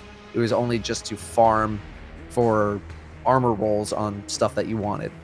Now, Pinnacles will drop as a +2, so you only need half of the item drops for your level to increase. I think that might be a bit much, but I understand it's probably one of the easier solutions to do right now as opposed to trying to implement complete RNG protection for all loot drops in the entire game. But I do think this will enable people to speed to the Pinnacle cap, at least for Season 8, 960. I think people will get there really quick, and I don't know if that was ever the goal for Bungie in terms of Pinnacle power. Now we're talking power per hour. the Pinnacle climb, which is above the hard cap, in my opinion. You hit 950, which kind of feels like the hard cap. And then you have a Pinnacle hard cap and this whole new way of like you only have to get Pinnacles, or can only get Pinnacles to improve your power past 950. I mean, overall, it felt like an artificial stop to get to 960 to really pace us out, but I understand that it's like a newer thing. So you hit this whole new grind that doesn't just feel like slow random engrams. You know exactly where the power is on the map, and then it really comes down to RNG. And I'm glad that they've kind of mixed things up and said, you know what, it's going to take way too long. We'll increase the power of Pinnacles, but it kind of shows me that they didn't have a full plan maybe of what was the power per hour leading into the next content and so on. It was just sort of like, look, they're going to eventually hit 960. They're going to be there forever. And then it would only be about the artifact, which I also think is cool. But like, anyway, there's something going on with the balance that needs to be tuned up. I do really like the artifact though, and it solves a lot of the power per hour, you know, kind of formula stuff for me, which is like, overall, I felt appropriately powered. I felt like the time that I was spending up to, you know, about 945 or whatever, felt pretty good. It was actually those last few slots towards the hard cap. But even then, as bad as RNG was for a little bit, feels, I should say, in a pretty good spot when it comes to how long it takes to get your power, except for, again, this grind to 960, and that's TBD. Now that they've adjusted that Pinnacles are +2 instead of just +1. So I guess we'll see what happens. The Pinnacle power climb was clearly broken before because it was mathematically impossible to get to 960 over the course of the season, unless you were the luckiest human on the planet with the million perfect drops. They just changed it to be +2 drops instead of +1, so that seems like it's going to speed things along. I don't know if I see the point, because going from 950 to 960 in the grand scheme of things just seems just not that important. There's not that much content that you even really benefit from getting that 10 power boost, and if you want a 10 power boost, you can do the artifacts. I like the artifact as kind of being a base power increase for everybody. It's a little hard and cumbersome to just, if you're just grinding for artifact XP, it gets to be in the millions, and then you're just running bounties and bounties and bounties, and it's temporary power. I don't know if that's very compelling, so I've just been playing a lot, doing what I usually do, and I'm at +16 or 17 or something. I enjoy people trying to go for the world's highest power, and I want to see someone get to 999 and do the Shattered Throne dungeon solo and all that stuff. But for me personally, I've mostly been content to ignore the Pinnacle grind and just kind of take the artifacts XP grind as it comes, rather than those being some things I'm actively working towards. Especially because I'm not a huge raider, and so I'm not getting all those drops every week, so my options are a little more limited in that regard anyway. So I just have kind of thrown in the towel, and you know, if they raise the cap, then I'll go for it next season, but it's just not that motivating for me right now. So the Pinnacle power is cool. I think it could be handled better. I don't think +1s was the answer, and I certainly don't think +2s is the answer. I think it should be something a little bit more complex. I don't know what that answer is, but there's smart people who could figure that out. But neither of those things feels like it. But I don't know. I mean, like, I haven't been one of those guys who's been chasing, you know, artifact power, but that thing is cool because it's there for them. The thing for me with Destiny is, like, I log in, I have a good time. Pretty much every time I play now, which is a great place for the game to be. But there's no, like, big draw to grind to 1,000 power, or like, I don't even think I've hit 20 plus on my artifact yet, because I don't feel like looping bounties inside of, you know, Vex Offensive between Ikora and Eris. So it's not like something that like is necessarily a huge draw for me, because there's still the question mark of why. One of the biggest additions was easily the new way armor performs. Now you have 6 base stats to choose alongside an armor affinity system that has been largely met with mixed impressions. This all pairs with a new mod game that has mods unlocking for you as you complete various activities or turn in packages. The new mod system is probably one of the strangest systems I've seen in Destiny 2, due largely to how they unlock and how they pair with the armor affinity system, which we'll get into more shortly. At the start of Season 8, we all had our armor mods removed and replaced with new ones that can be infinitely applied once unlocked. To get the majority of them, however, with the exception of a few which are unlocked by default, you need to acquire them in order to have the chance to apply them to your gear. The basic mods given to all players got them started on the right path, and if you planned appropriately, you could likely get most of the weapon mods from the get-go, as long as they were in your inventory at the start of Season 8. The reason this is compounded by the armor affinity system is because you can only equip certain mods on certain types of armor. It makes the system unnecessarily convoluted. I understand that Bungie was trying to prevent some sort of overpowered build, but I think it's unnecessary. The combinations weren't a problem in the past, and it wasn't as though keeping them together would have broken anything. Though there are some seasonal mods that are causing some problems in PvP like Arc Battery and Thunder Coil that can make your Titan a one-punch machine.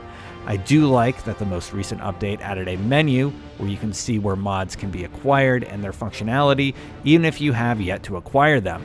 If you like the min-max metagame, this will give you an easy way to begin planning for your ultimate build at the very least. That's one thing I do like about Armor 2.0 though, and it feels like Bungie is really close to something great here. I think the system's still really too new to tell ultimately. Now that I've acquired more stuff, more armors, I like the elemental affinity situations. I see what they're trying to do with it. There's a lot of really interesting suggestions about ways to like change the gear system so you could hyper invest into one piece and make it like a rainbow piece or whatever. I think that Armor 2.0 is great, and I wouldn't change a single thing about it except the exotics either need a way to re-roll them like glass needles, or they need to not have the affinity. They need to just work with all elemental types. Exotics are already hard to get. They're extremely powerful, and they're a necessity in PvE and PvP. You need to use an exotic because of how strong they are. And the fact that your exotic can also have an affinity doesn't make you feel exotic. Overall, I really like Armor 2.0. I like the flexibility that it introduces. We're not at full MMO in terms of build diversity because everyone is a damage dealer, right? And most builds, I would say, are defined by the exotic you are using with the subclass branch that you're using with that exotic in tandem.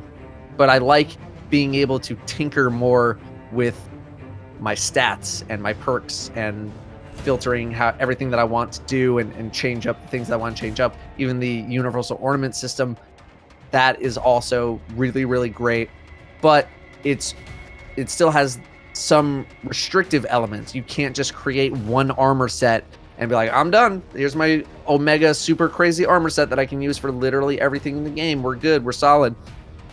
That has definitely been, I'd say, the biggest point of contention with the community is the elemental affinity system, where only certain elements have certain weapon mods on them. I personally don't mind it a ton, but if Bungie wanted to introduce a system where you could re-roll a well-rolled armor piece in terms of its stats to a different elemental affinity for a high price, I think that would be okay, because I feel like Bungie needs to start treating Destiny more like a Diablo, where you're getting tons and tons and tons of drops, but only the highest of the high are going to be worthy of being put into a build. Armor 2.0 honestly overall is fantastic. I love the ability to put what you want on what armor you want. And I love that once you unlock a mod, once it's unlocked, all of that is fantastic. But there is some wiggle room, I think, to improve here. So a lot of people don't like the Solar and the Arc and the Void edition because, you know, they want to use a specific mod on a specific armor, but they can't because it's Solar or whatever. I actually really like that.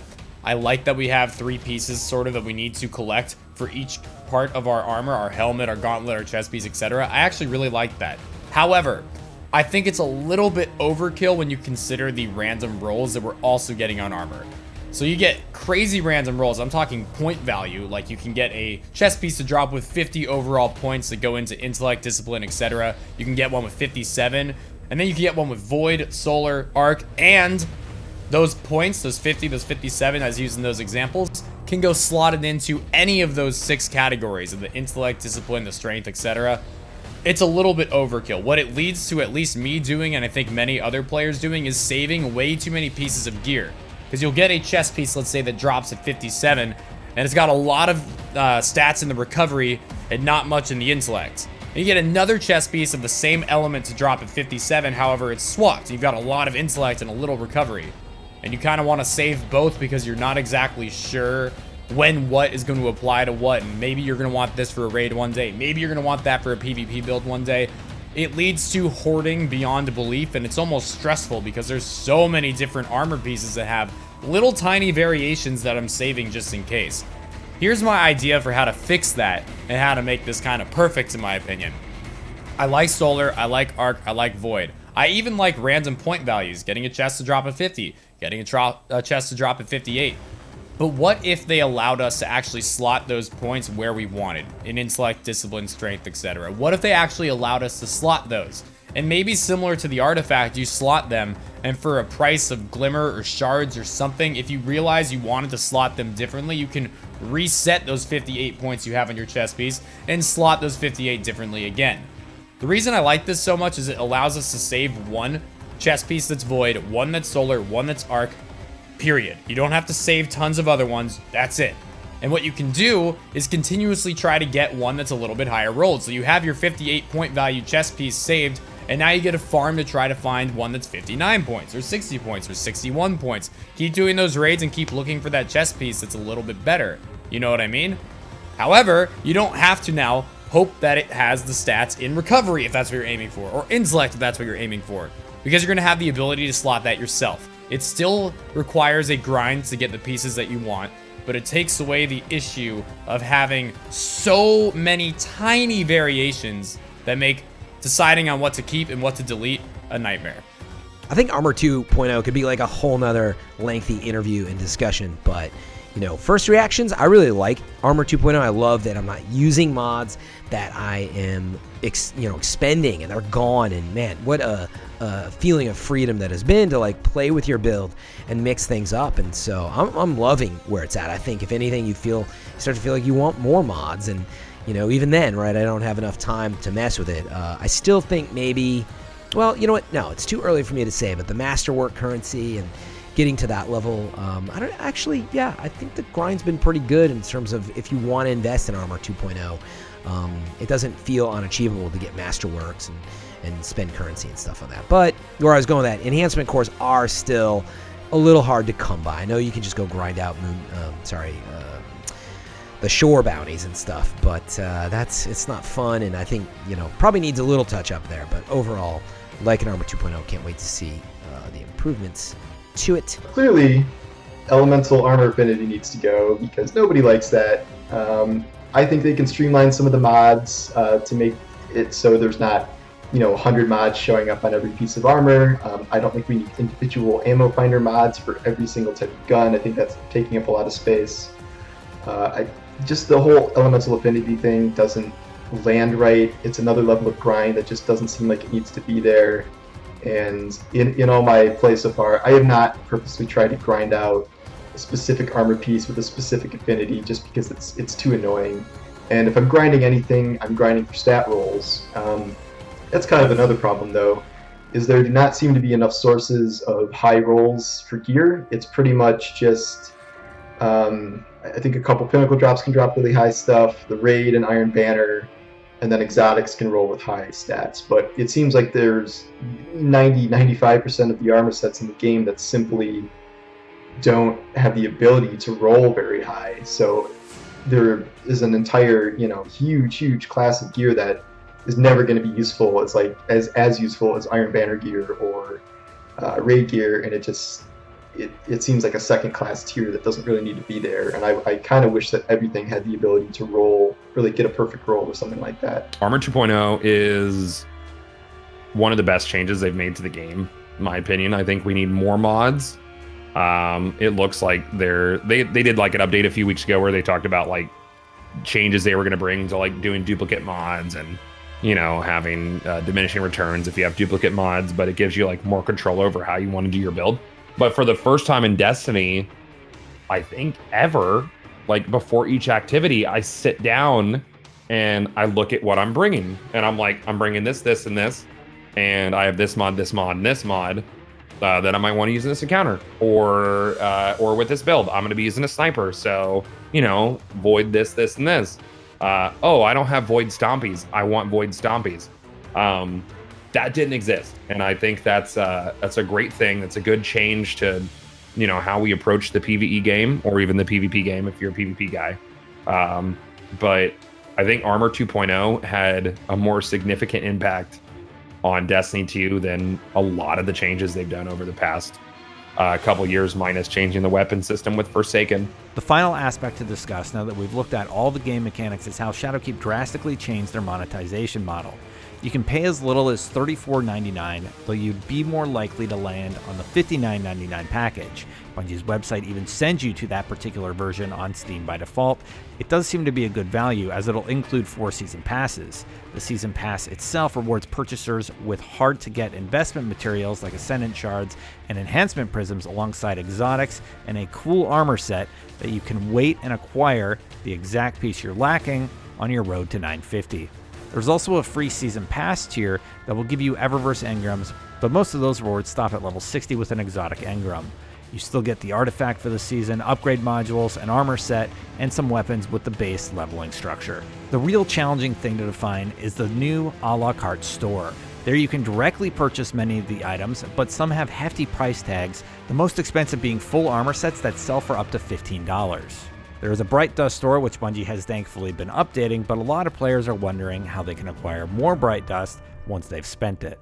There are bounties that reward it, though. It's worth noting that while there are these new monetization structures in Destiny 2, there's also an entirely free base game in the form of Destiny 2 New Light. Over 140,000 players were on the Steam version alone, and that's in no small part because of this free-to-play model.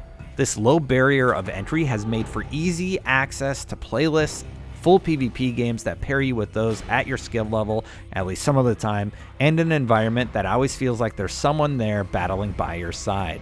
It's one of the best things to ever happen to Destiny 2.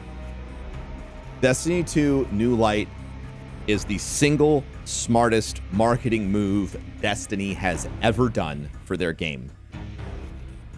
Destiny is the kind of game, once you put your hands on it, it's either you're going to fall in love or you're going to hate it. And the fact that they've made the entry point free is genius and has increased the player count, in my opinion, on all platforms dramatically, and will continue to do so because the game will continue to be free. There's so many more players that have the option to play now, and if you want to play on PC with me, a streamer, or maybe some one friend or whatever, as long as you have a computer that can play Destiny in at least 30 frames, you can just download the free version of Destiny, you can plug in your controller, and you can go play PvP with them. That is the coolest thing ever. I'd love to see the actual numbers of like what's the new player base, at least on PC. I'm not feeling a ton of it, but I feel it enough though that we run into like, oh, you're a new player, and like actually it's been great.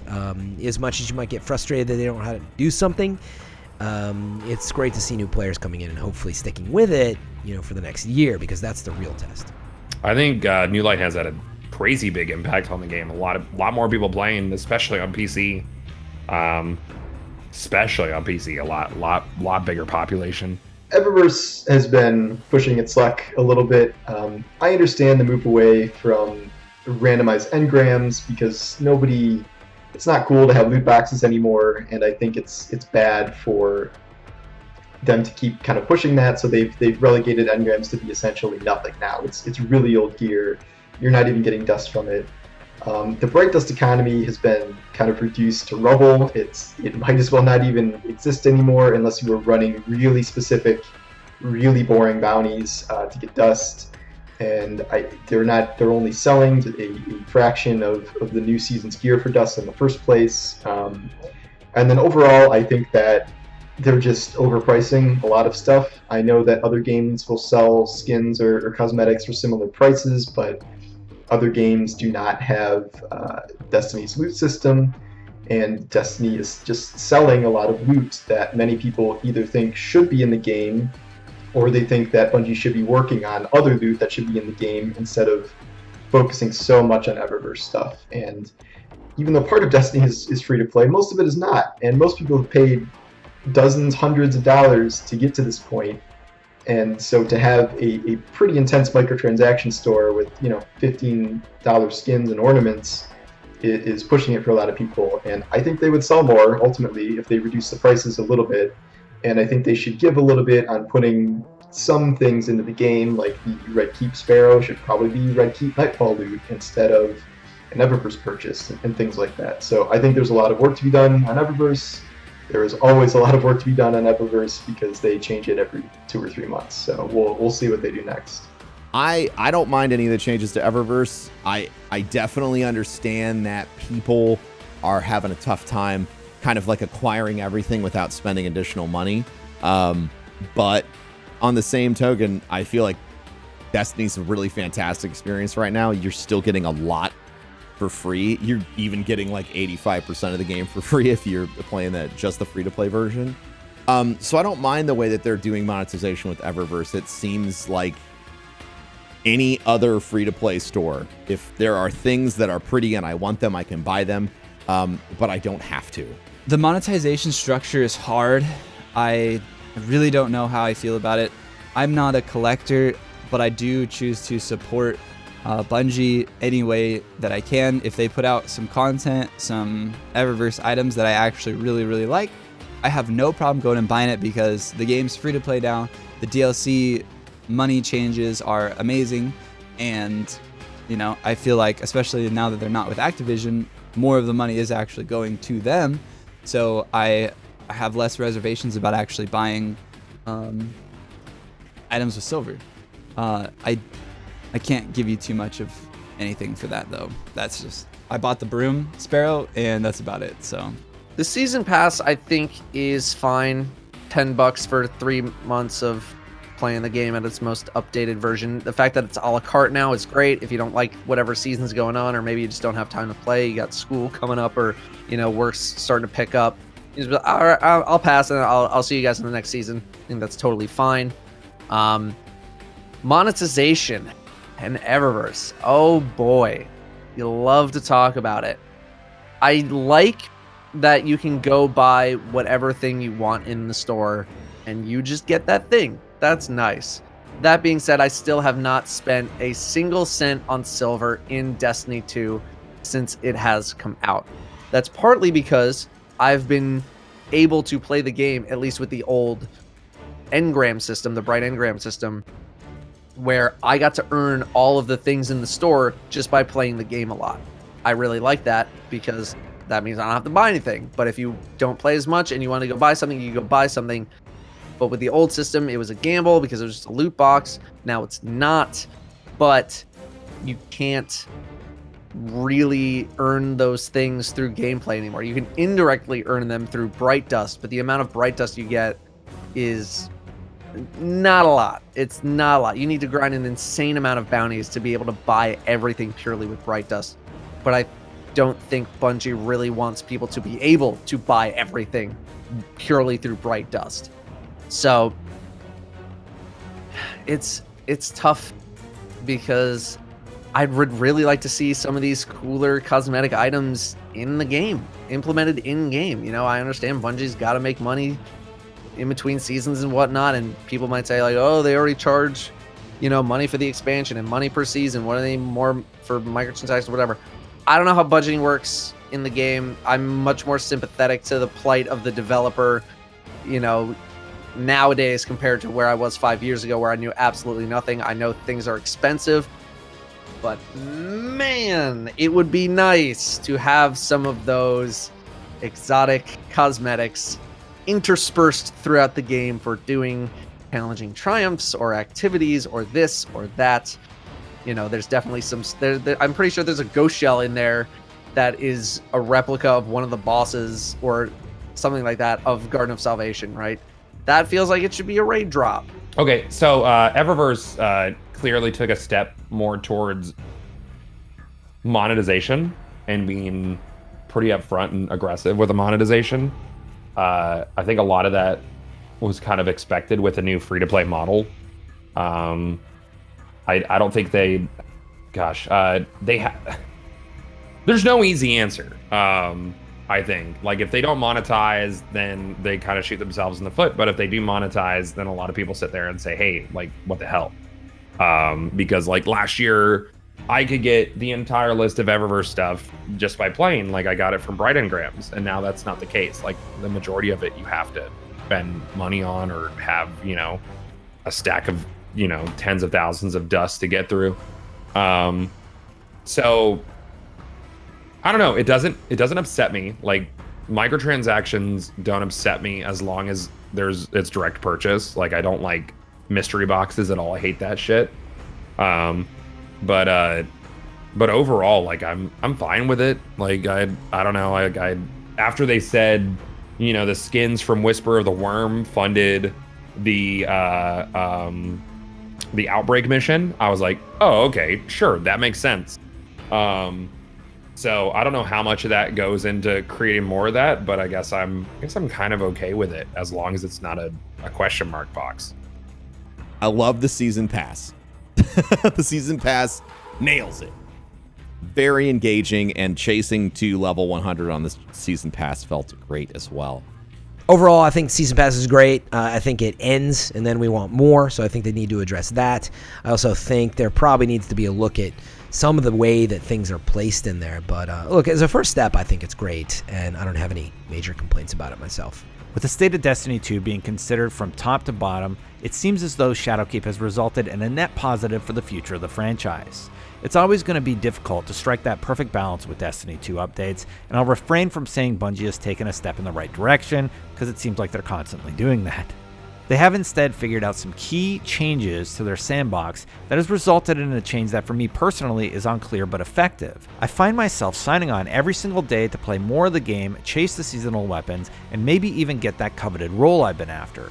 Each week, there seems to be something unique happening, and not just with the base game. The same week the Festival of the Lost returned with a few tweaks, Bungie also activated the Pit Dungeon and the Altar of Sorrow for us to explore. Yes, I'd still like to see a few tweaks to the game world, but I feel like Shadowkeep puts us in a great spot for the remainder of Destiny 2's life cycle.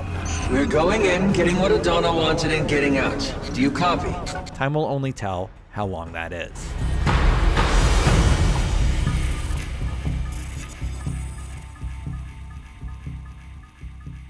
I am feeling incredibly positive about Shadowkeep and State of Destiny 2. The world they are building, the structures they're building, and now that we are starting to see more and more of what their long-term goal is, I am so excited, thrilled, can't wait, stoked. I am very positive about the game. I think D2's in the best spot it's ever been as far as Destiny 2 goes. The only thing that they can do right now is step up their damn PvP game. Beyond just that, Armor 2.0 has completely changed the game. Builds being a thing has absolutely impacted the game for the better. The fact that I can sit there and I can play my Warlock now instead of one of maybe 9 different ways being kind of bound to my subclasses effectively. Instead, now I can play one subclass in about 5 or 6 different ways if I'm very inventive with my build. I like a lot of the changes, a lot of the new balance changes, all of it. It's moving in such a great direction. The dungeon represents for me, again, a lot of like where I think they've learned a lot about how to bring players together, do something epic, have a lot of fun. So I want to see more strikes. I want to see more dungeons. I want to see more stuff like that to do. It's more of an amount of content problem right now than anything else, I think. But, I think they're moving in a really good direction there. But it's not intuitive for new players, and I don't think there's no marketing effort I'm seeing to bring in a ton of new players, and maybe now is not the right time because it's like, well, hey, it's free, but like it is hard to understand. And so I'd also like to see some changes there. But the next year is really going to be defining is how do they support content at this level before whatever their next big release is, and not run into a situation like me personally with Season of the Drifter and the Gambit stuff. And again, not that stuff's bad, but we needed stuff like Opulence and now stuff like Shadowkeep. So whatever's next is really almost more defining because we've taken the first big step, but what follows is almost more important in keeping the momentum and keeping the direction that we have.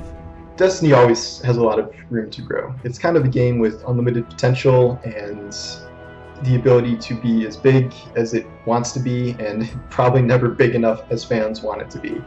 I think the current state of it is very good. Bungie has made it very clear that they're laying a base with Shadowkeep. I am very curious about how the next year unfolds, how it differs from last year, and where we're going with the next kind of big release. I'm wondering if it's another expansion. I'm wondering if it's Destiny 3. I'm wondering if it's something the size of Destiny 3 that they're not going to call Destiny 3, and we're just going to get a grand Destiny world where everything is combined going forward. I don't know what's going to happen, especially as the next console generation launches here. But Destiny seems to me like it's in a very healthy place. Bungie is really committed to it. I mean, they're so committed to it. They did this Activision move, which took a lot of guts and a lot of faith in both the game and the community. And I think there's a very, very bright future for Destiny, as there has been for 5 years now. Destiny 2 is definitely in the best place I think it's been since launch. PvE feels great. It's fun to play, between Armor 2.0 and the weapon system that came last year and the changes they're making to supers and just how the whole game melds together for PvE. I think it's a stellar PvE game. I'd really like to get raids back to feeling like Destiny 1 raids again.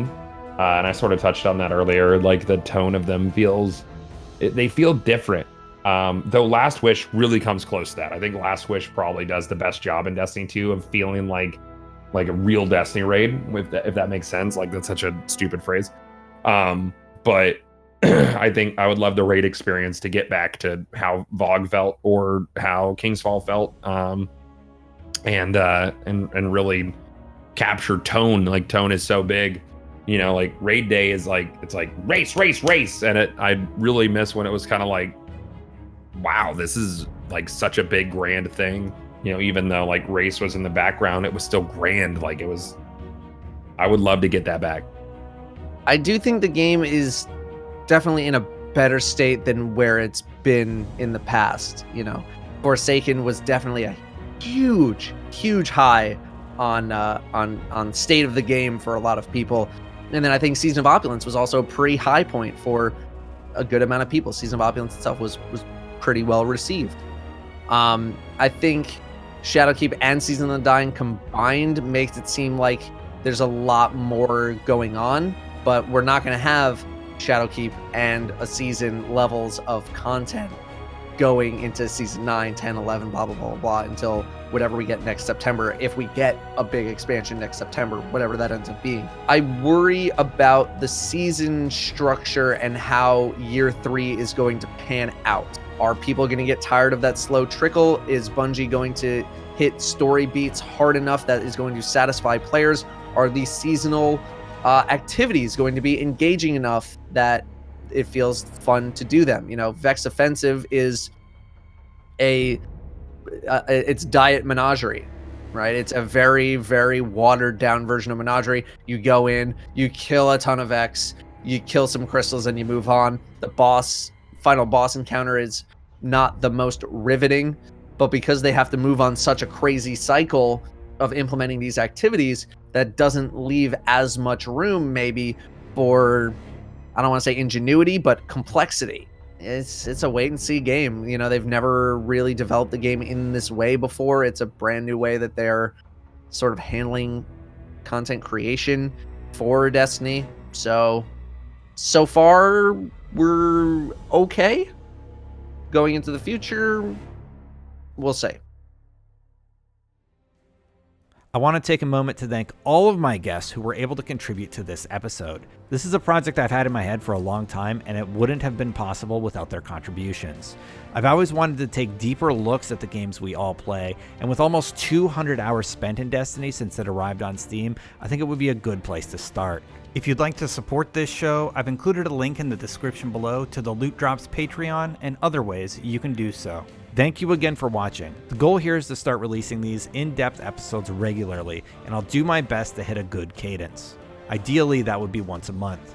Next time, I'd like to take a look at another looter shooter that began mired in controversy, only to release to much fanfare and a lot of profits. Until then, I'm Destin, and I'll see you next time.